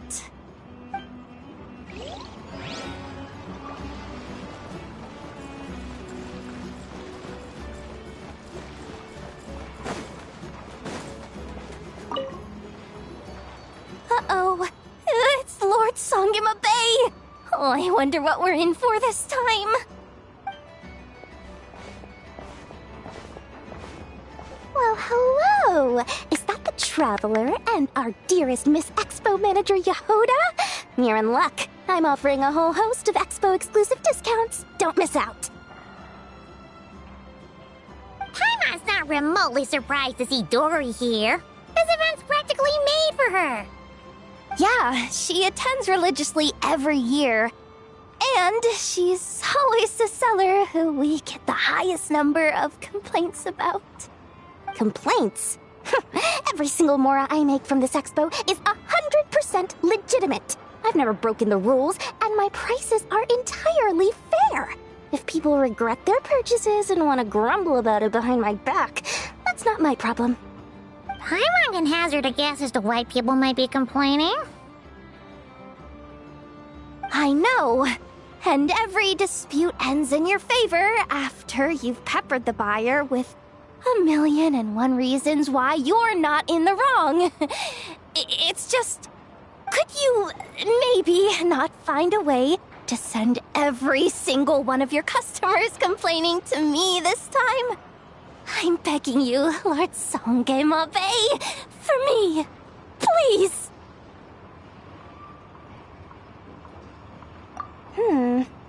How about this? A special opening sale just for Miss Yehoda. 50% off! In other words, I'll do my very best to keep the number of complaints down to no more than half of my customers. Sound good? Jeez, what a bargain! Works for me, I guess.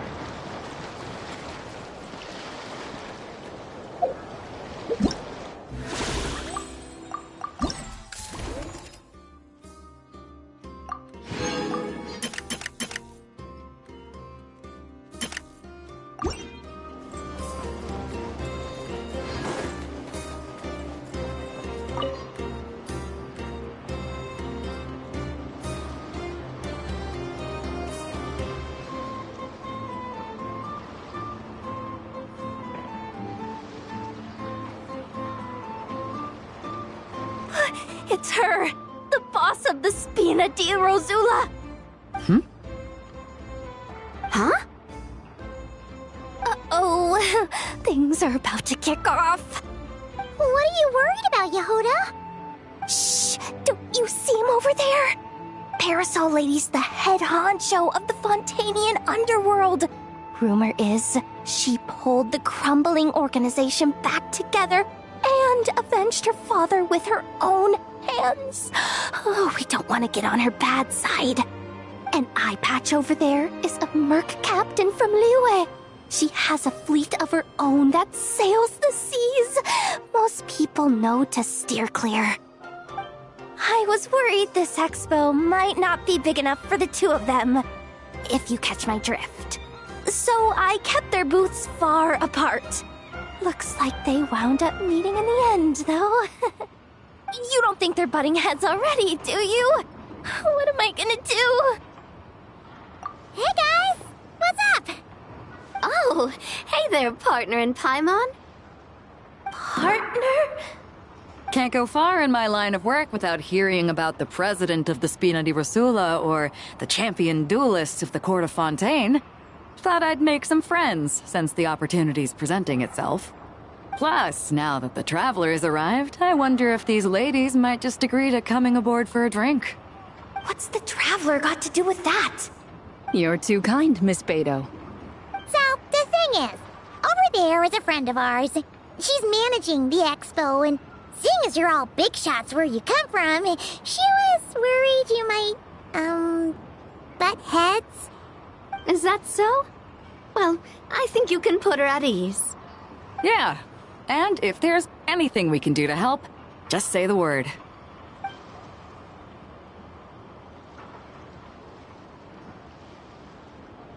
Well, there you have it.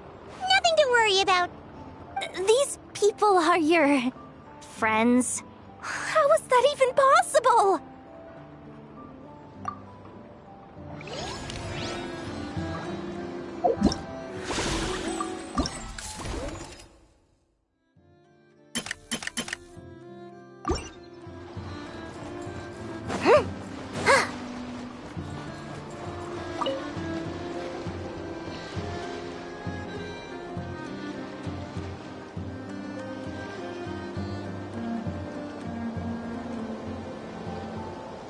Watch out, do Yehoda? Just keeping an eye on things. Looking out for any problems that might need me to step in. Hey, you three! What are you doing here? There should be at least one of you manning the booth at all times. Accessing booth operation logs. Analyzing. Neb left to try and buy a new blueprint. Ati soon followed to try and stop him. Finally, Rhea came to mediate between them. I keep telling you, we don't have that much Mora to spare! I just wanted to have a look. What's wrong with that? Guys, seriously, stop fighting! Here's the thing, Neb. Even if you could afford to buy a blueprint, I'm afraid I couldn't allow it. I know you like building stuff, but these designs aren't for toys like the kind you're used to. They're for weapons, which are very complicated to build and extremely dangerous. That's a load of baloney, dumpster diver. My designs are toys too, actually. Huh? You build a machine that can blast monsters into the sky, and in your mind, that's a toy? I mean, at the end of the day, is there really that much difference between weapons and toys anyway? Not where Knuckle Duckle's concerned. That's for sure. Ugh, that's not the point.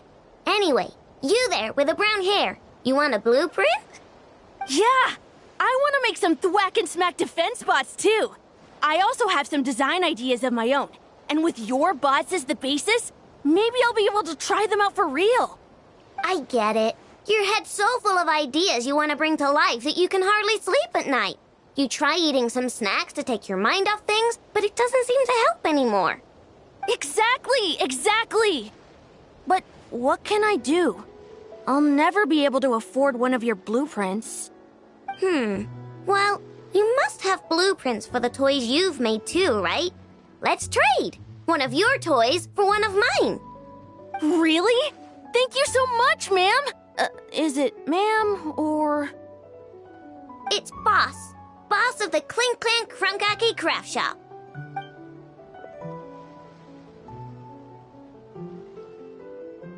Thank you so much, boss of the Clink Clank Krumkake Craft Shop. Huh, that was very thoughtful. Who are you, and what have you done with Aino? What's that supposed to mean? I'm a boss, aren't I? A lot of people depend on me. Looking out for them is a big part of the job. Did that really just happen? For a moment there, Aino stopped being a little kid and acted like a full-on grown-up. A grown-up who's shorter than the kid she was looking out for, but still. Previous records indicate that Aino has a 94% chance of adopting such behaviors when encountering a child in a similar situation to herself.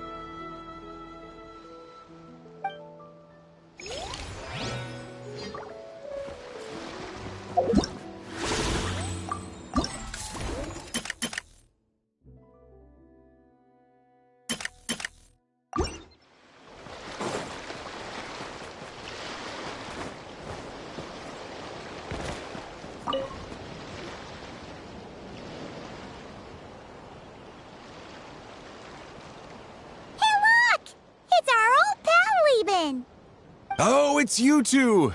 Been a while, hasn't it? Wait, you know this guy too? Okay, I'm slowly starting to get why Boss Neff asked you to help me out. Ah, you must be the expo manager. Was there something you needed from me? Nope, just checking in. You're just selling a few ordinary items, is that right? That's right. Okay. I mean, we've got people selling toys this year, so why not? You seem confused. In the right environment, ordinary items don't have to fetch an ordinary price, you know? I'm sure I'll meet someone at this trade expo who recognizes their hidden value. Cool. Well, you do you. I'm certainly not gonna stop you. What about you, friend? Care to do some business? Well, to be honest, I spent most of the ones in my inventory to purchase this batch of goods. The ones you see here are just for decoration.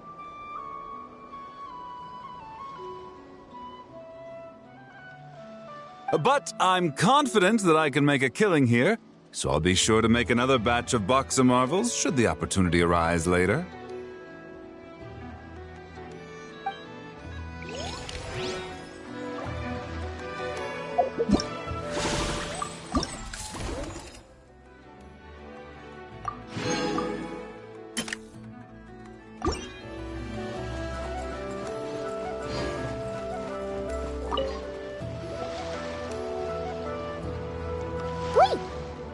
Familiar face?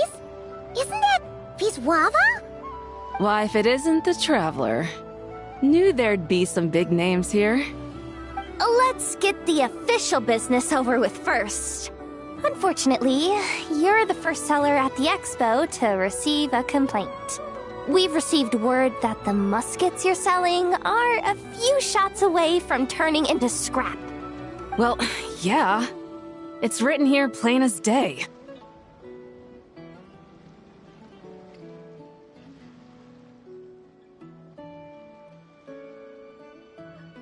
Muskets for sale. Condition extremely poor. The internal grooves have been worn away and the ammo might be damp. Best practice is to pray that it doesn't explode before each use.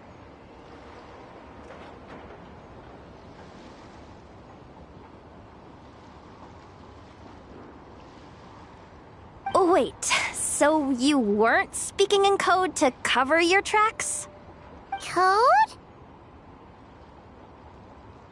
Yeah, sometimes people bring stuff that needs to be kept on the down low, so they dress it up as junk beforehand. Happens on the black market all the time. You're overthinking things here. This stuff really is junk. We were just gonna scrap them, but my superiors thought we might as well try and make some more off of them. And who knows? If the prayers are answered and the gun ends up firing a few times, the buyer hasn't totally wasted their money, have they? Guess not. I mean, a weapon on the brink of ruin that's still capable of considerable firepower. Doesn't that just scream black market to you?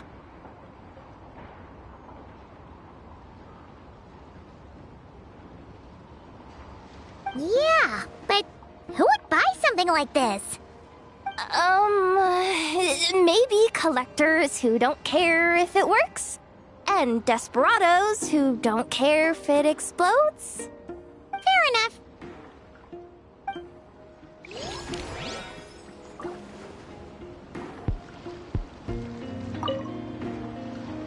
Oh, Blintz and Iwa! Fancy seeing you here! Ah, Traveler. Paimon, how do you do? That's our secondary goal. To put it in Mr. Flintz's words, it's important for Lightkeepers to spend some time in the land of the living every once in a while. That sounds like something he'd say, yeah. Are you interested in these muskets? Since we're friends, Paimon will let you in on some insider info. This officer here is basically selling scrap. Oh, I'm well aware. The sign makes that quite clear. True. I'm interested in this particular piece because it brings to mind a picture I once saw. It featured several Ratniki and a Fatui officer who fought alongside them. The weapon that the latter used was identical to this one. The Fatui teamed up with the Lightkeepers? That's not unusual. I've heard similar stories from our older members. The owner of this musket must have been a hero who stood against the Wild Hunt as well. But why would you sell a hero's firearm? That's just how the rules work on our end. Everyone agreed to it. Whether it's a no-name sergeant like me or a renowned hero. Our equipment is to be collected and redistributed once we're dust on the wind. The stuff that's usable is given to new recruits. And the scrap is sold for whatever price it can still fetch. That way, we can at least put it towards feeding the grunts, you know? Better than following them to the grave. Huh. I think I'm going to buy this musket, Mr. Flintz. Could you tell me a few more stories about it when you get the chance? Of course.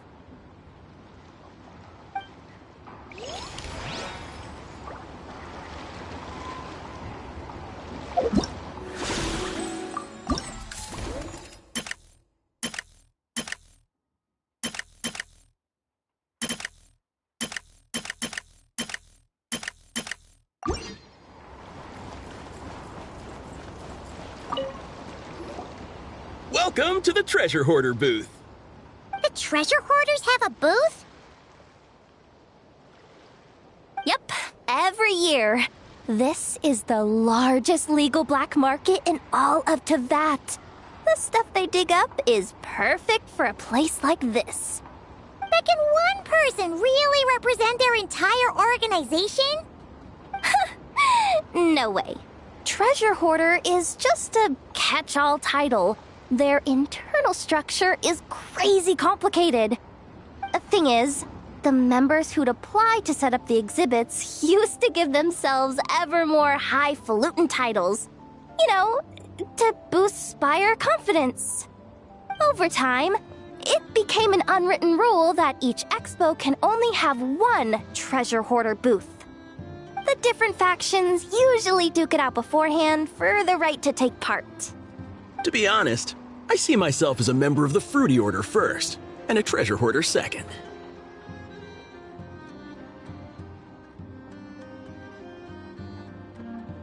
Of course it does. The Fruity Order is known far and wide for its heroic deeds. The Fruity Order's a familiar name around here, at least. They've been winning the Treasure Hoarder Expo rights for a few years now. Although, this guy's a new face.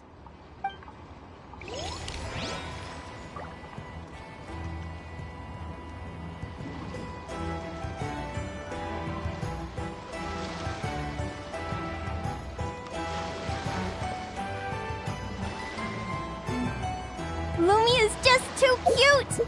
But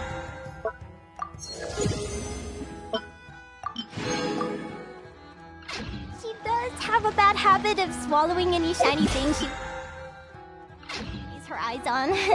So, keep your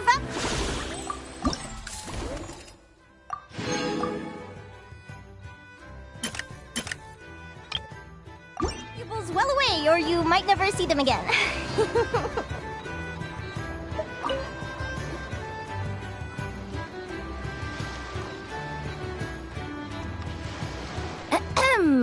So what's the situation in need of mediation? This person's been glaring daggers at me from behind since she arrived. Hey, you! I'm a member of the Fruity Order, you hear? What a coincidence. So am I. Wait, really? I first encountered the humor and intelligence of trendy Zaytune Peach in the New Tide anthology. Then I heard the legend of intrepid Valberry while I was in the Fortress of Meripede. The more I heard about your order, the more it drew me in. I've been searching for so long, but I was never able to find an actual member. So when I heard that the Nodcry Trade Expo was being held again, I applied under your name. And now, I finally get to meet you. It's those idiots. Stirring up trouble again, huh? So what I'm getting is that this guy's an imposter? Our orders won the expo rights several years in a row, so we announced that we were backing out of the running this year to avoid conflict. Then, this guy had to come along. A few of the other groups were looking to duke it out, so imagine their anger when someone claiming to be one of ours snatched the expo rights again. Well, no one's made any trouble for me. Wait. Does that mean you've taken them all out already? Man, I knew it! The Fruity Order's as good as they say. Can I join? We can't make trouble at the expo. Voynich Guild rules. Once it's all over, meet me at the harbor in Nasha Town. I see. All right, I'll be there. Does he not realize what's going on here? Also, considering our smooth collaborations thus far, a word of advice for the guild. This guy has only been able to keep his head in his booth because the Fruity Order took care of any rival factions. But if there's one thing the treasure hoarders have in spades, it's sore losers. Since our order has proven untouchable so far, they're sure to find easier targets to vent their frustration on. So look after those kids. Huh. So this guy has been responsible for more than one conflict so far.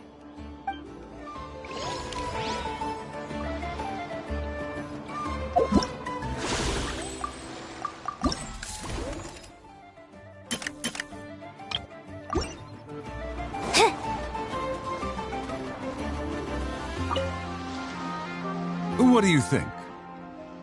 Not bad. Tastes just like back in Mondstadt. Varka? You're here for the expo too? Oh hey, Traveler, Paimon. I was only planning to take a look around. Wasn't expecting this pleasant surprise. Out in this part of the world, even a homegrown Mondstadt apple is a rare treat. Yes, and on that note, I should advise you that the prices are quite different from what you'll be used to back home. Not a problem. It's a price worth paying for a taste of home. I'll take the whole batch and send someone to collect them later. The whole batch? Huh. Looks like you've already made your money back, huh, Lieben? Oh, and Varka, since you're looking for a taste of home, have you tried the Mondstadt wine next door? Apparently, he uses special connections to keep the import costs down. Yeah, I've tried it. It's pretty good, but not Mondstadt wine good. Besides, I wouldn't be able to buy any even if it was. We can't have the Grand Master of the Knights of Favonius going around supporting smugglers, can we? Oh, it's true. You're not gonna reprimand him though, are you? Don't worry, I know it's Nefer's rules here. Not out to make life difficult for you. If you find yourself at a loose end, come visit our base sometime. I'm gonna get the Knights to make some cider out of these apples.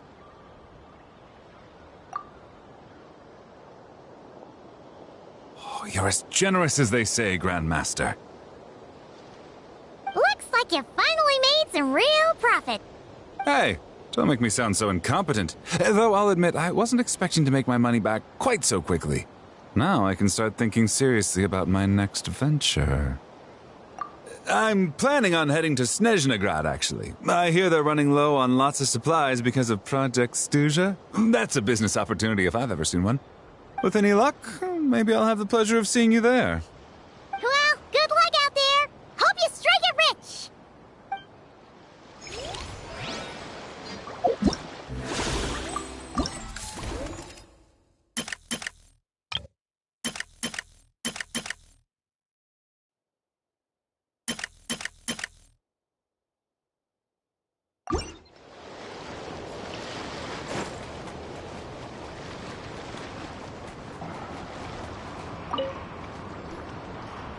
This exhibitor's demands are ridiculous.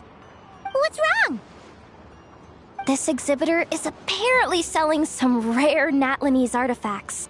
And he's making some extremely unrealistic demands about how he wants them stored.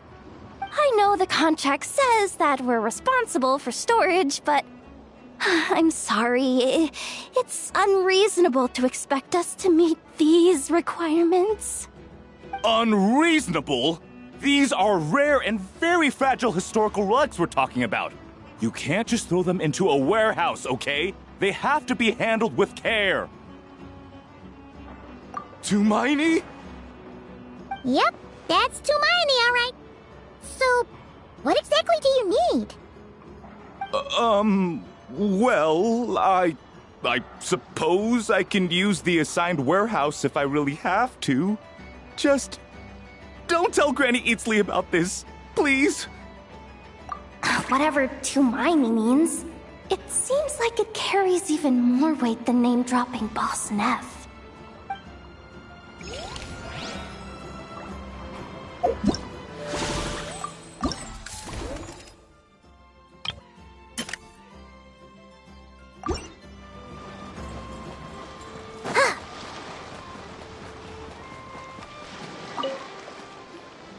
Sir, we don't forbid exhibitors from offering drink samples, but I need to make sure you understand what you're getting into. Any samples you offer are at your own risk. If anything goes wrong, like if a customer has a bad reaction to one of your products, the expo can't take any responsibility. Rest assured, ma'am, what you see here is 100% pure Mondstadt vintage. Straight from the Dawn Winery's cellars, actually. Really? Wow-wee! You don't often find Mondstadt wine this far away from home. Ah, you're telling me. If you try to ship this stuff through the proper channels, all the taxes and tariffs would send the prices skyrocketing. But that's where my connections come in. With me, you get Mondstadt wine at Mondstadt prices. Cool! What kind of connections? Hey! You can't go around asking people questions like that!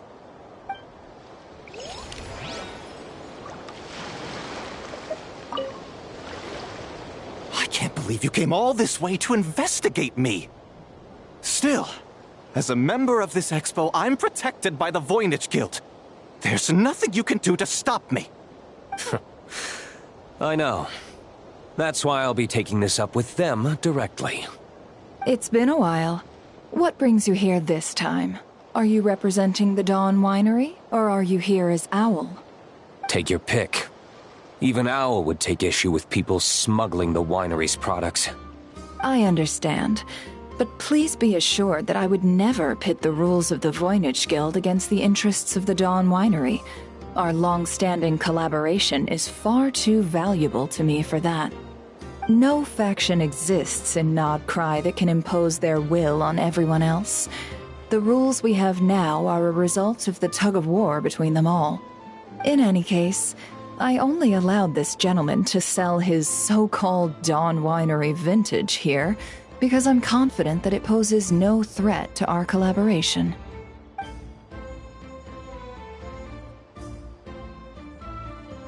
I see. So this isn't from our cellars at all. It's not even from Mondstadt. You... I'm guessing you learned a few of our winemaking techniques, then brewed your own liquor using local ingredients from Nodcry. Imitations like these are no threat to our business. Just you watch. One day, my wine will leave the Dawn Winery in the dust! I'll grant that your wine is a perfectly palatable product. But the fact that you didn't dare to sell it without attaching our name to it speaks volumes. That alone tells me that I'll never need to worry about any serious competition from you. Leaving so soon? Can't I persuade you to come to the Curatorium of Secrets for some tea with me and your 2 old friends? Hey there! It sounded like you were discussing some pretty serious business, so Paimon didn't want to interrupt. I'm afraid I'll have to decline. That's a shame. Next time you're back in Mondstadt, pay a visit to the Angel's Share. At least there, I can offer you a genuine Dawn Winery vintage.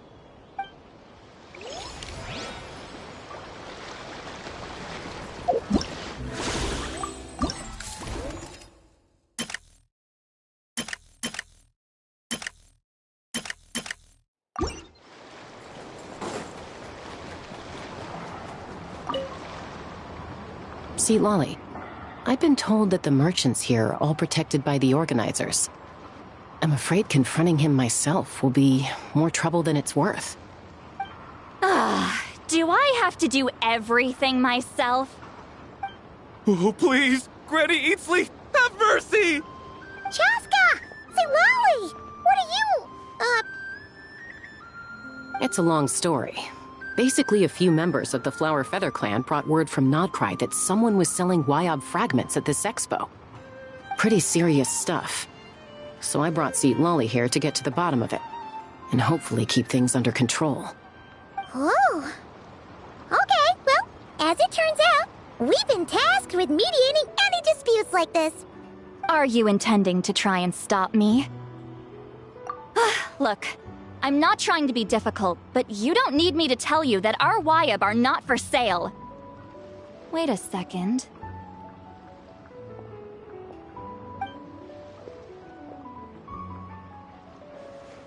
This is just a shard of a Wyob pillar. And its power is long gone, so it no longer has any connection whatsoever to the Wyob. So, tell me, how much did they pay you to ship these out of Natlan? About 800,000 mora apiece. What? Apparently, people outside of Natlan don't know all that much about our culture. Some people take one look at those pillars and start bragging that they found a Wyob fragment. I didn't want to correct them, because that way I could drum up the price. Ugh, forget it. Since you asked me so nicely, I'll let him stay here until the expo's over. No point making a mountain out of a molehill. Oh, thank you, Granny Eatsley. Oh, don't start thinking you're off the hook. Once this is over, you're going straight to Biram to face the music.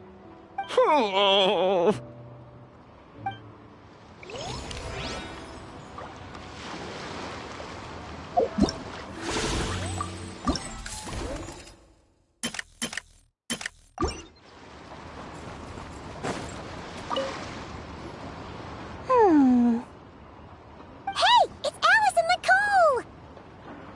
Why, hello, Traveler and Paimon. Oh, quite the opposite. I'm her supplier. Nicole came up with a delightful new pricing method recently, which I've asked dear Dory to try out. We're here today to see how it's all going. What sort of pricing method is that? Curious? Well, allow me to explain.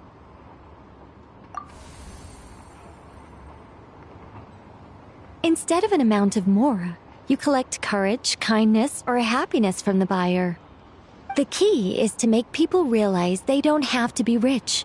With an excellence of character, even the treasures of the Hexen Circle are within your reach. Kinda like A Seelie guiding intrepid adventurers through various tribulations until they claim their prize. Such fun, wouldn't you say? Not for me. We didn't sell much Hex and Zirkel gear this time at all. At this point, I'll have to whip out some Samara specialties just to break even. Wait, you're actually losing money, Dory? You're saying our gifts didn't reach that many people? I'm saying we made diddly squat. Hate to break it to you, Miss Mage, but you don't have much of a heck for business. It might not have made much, but this has been quite a fun little experiment. To make it up to you, all the revenue from our merchandise is yours to keep, Dory.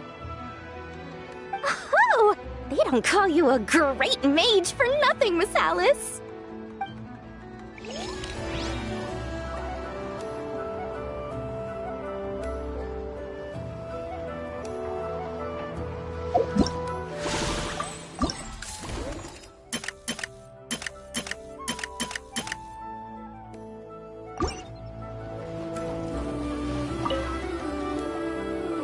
It's almost time for the expo to end. I'm asking for half a month's leave once we wrap this up. Finally got time to relax, huh, Yehoda? Yeah, thanks to you. Oh, things are pretty calm right now. Should be smooth sailing from here on out. Sorry, but I've got a problem over here. Same here. Yehoda! You just jinxed it! Someone made off with a batch of my goods using the goods first, pay later method. I thought the guild was the guarantor, but then I went to redeem my money and no dice. The same thing happened to me. Goods first, pay later? That convenience is for exhibitors only. It works because their goods stored in the warehouse can be used as collateral. The buyer did have guild-supplied certification. In that case, he's one of you. Pick him out of the crowd and we're good to go. The person I talked to was a tall, thin young man, but I don't see him here. The one who bought from me was on the chubbier side. And nope, no sign of him either. Wait, so it wasn't the same person? Miss Yehoda, we need help! Ati went into town a while back and we haven't heard from him. What? Why would he do that? He wanted to use the mora we got from our exhibit to buy everyone a little something in return for looking out for us. So he headed out alone. Gods, this kid... Wait, did he have your certification from the guild with him? Yeah, he's our older brother, so he's in charge of all that stuff. Oh, this is bad. Okay, let's not panic. What happened? Remember those people who targeted Ati a while back? I'm worried they kidnapped him and are using his certification to scam goods off the other exhibitors. Sorry.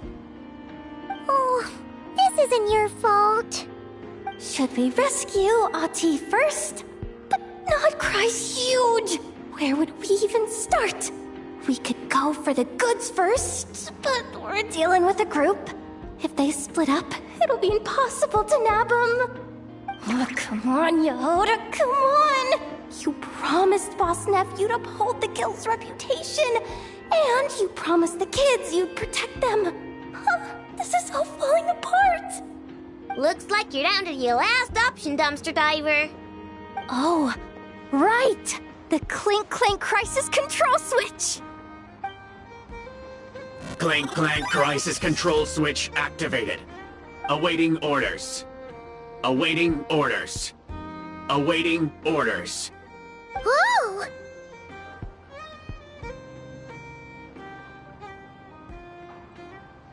Activating the switch gives you temporary control over all the robots in Notcry. If you wanted, you could turn this whole place upside down. But it won't last long, so think about what you want to do first. In that case, let's get the stolen goods back first. All units, advance to rescue Ati! Miss Yehoda! Orders received. Orders received. Orders received.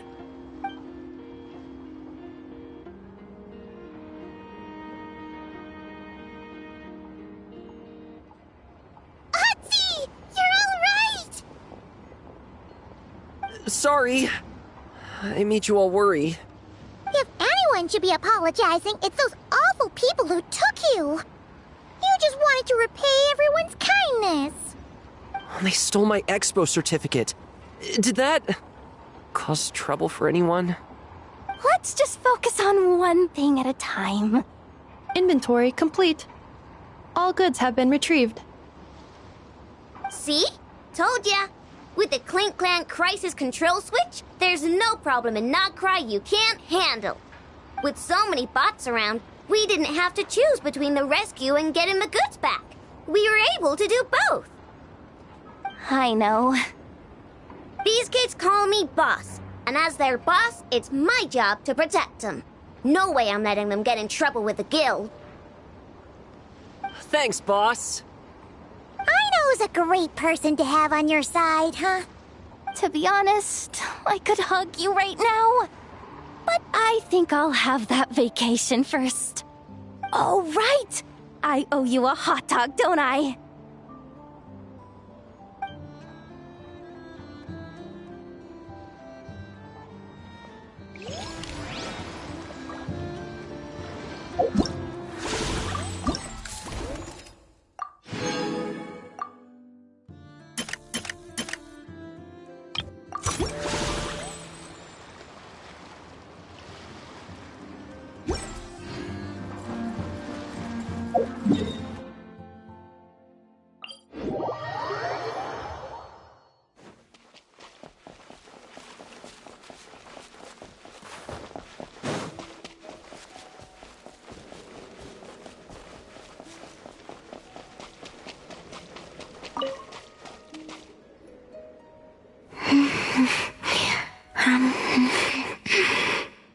Is it just Paimon, or do you smell something yummy too? Colin Bean is having a feast for one! Traveler, Paimon, Looks like someone's enjoying herself. would you like to try some as well?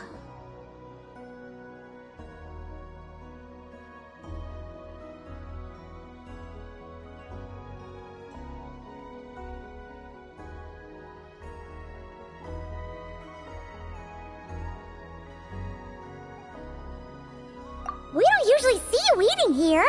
Did you go out just to buy it? Lauma gave it to me, Wow! She sure takes good care of you, huh? on the condition that I don't leave. Wait, what? Isn't that just a bribe so you'll accept house arrest? And a cheap one at that. She also brought me some interesting books and exquisitely made toys. Now it sounds more like a mother going out on a business trip and the kid she's leaving at home. She just told me not to go out for the time being, and to be especially sure to avoid the Frost Moon Scions. I asked the animals who came to deliver my meals, but Llama had instructed them to remain silent, and so they did. That's... If I had to guess, she is preparing something that has to do with me. Worry not. I have never considered staying here boring in the first place. The food is good, and much to my liking. Not going out is fine with me. And if the Scions are indeed preparing for something, well, all the more reason not to interrupt them. Yeah! Paimon's kinda curious now, too!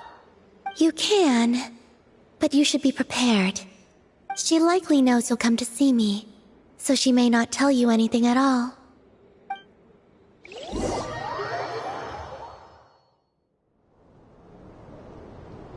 You wanna renovate the statue of Kutor?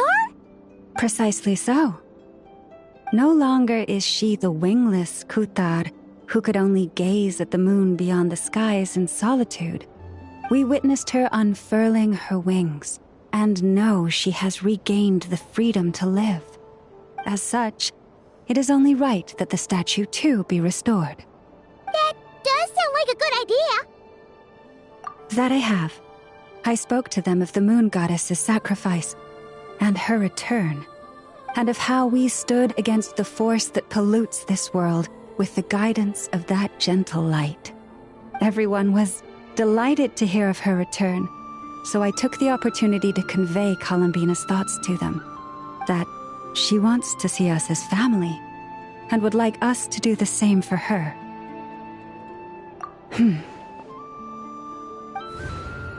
The Lady Moon Goddess. Would we not be overstepping by regarding her as family? I believe that this is what Columbina genuinely wishes for. I can't believe the Lady Moon Chanter referred to our moon goddess by her first name. Perhaps you may all yet recall the words I spoke not long ago. The road shall be paved with truth, and we shall pave it ourselves. I will not ask all of you to make the same choice as I, but I do have words I would like to share with you this day. If we wish to invite the moonlight in to stay, we must first open doors that once were tightly shut. That is what happened. Considering the situation over the past few days, things seem to have gone better than I thought they might have. Lady Lauma, a new batch of stone has arrived at the warehouse. Understood. I'll be right over. Could you keep what I said, including what you've seen, a secret from Columbina? At least for now. I'd like this to be a surprise. Paimon knows you mean well, but seriously? You sure do love your surprises. You and your moon goddess. Hey, Lauma, about Paimon's hush money. Paimon meant to say, we don't happen to have any spare Feast of the Moon servings today, do we? That we do. Come, let me prepare some for you. Oh, and one more thing.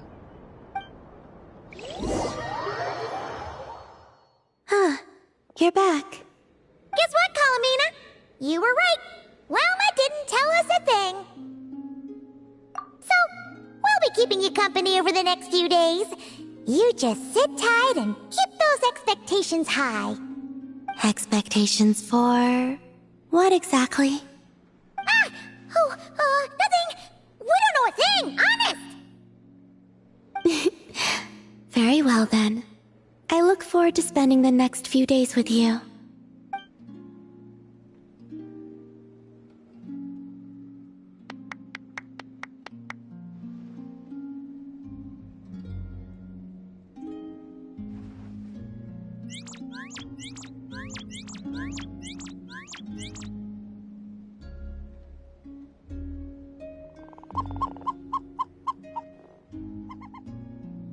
Oh, here comes our food! Wait a minute! Where's the grub?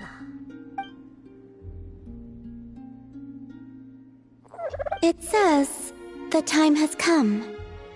Do you know what that means? Oh, Paimon gets it now. Yes? Yes. What of it? But you can use Kuvaki to observe the outside world even so, right? That's right. If anything, I sense things more clearly this way. Then, could we ask you to deliberately not sense any changes outside for the time being? So that this can be a pleasant surprise? Sounds like you've already guessed what this is about. All right, I see. In that case, would you take my hand?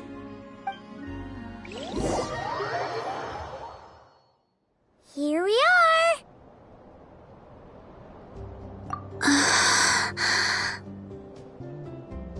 She really did open her eyes!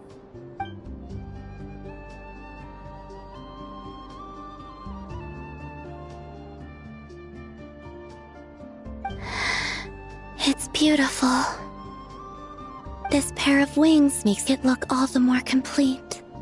This is a gift we Frost Moon Scions would like to give you, Columbina. To celebrate our goddess who can now fly free, whose fingers can at last touch the place she calls home. The me from before would only be reminded of the confusion I felt upon being born whenever I looked upon this statue. But now, what I feel is the warmth of a home. Perhaps, like this statue, I have chosen to stay here, even though I now have wings. Thank you all. We do have another gift prepared, but you'll have to walk with me a bit farther. Huh? There's another surprise? My fellow scions and I have organized a simple welcome banquet in the forest. From now on, this will be your home as well, Columbina. Whenever you grow homesick, please feel free to remain here and enjoy our hospitality, meager though it may be. Sure, I will. Let's go then. It is my hope that every night may be as wonderful as that moon prayer night. Welcome home, Columbina.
you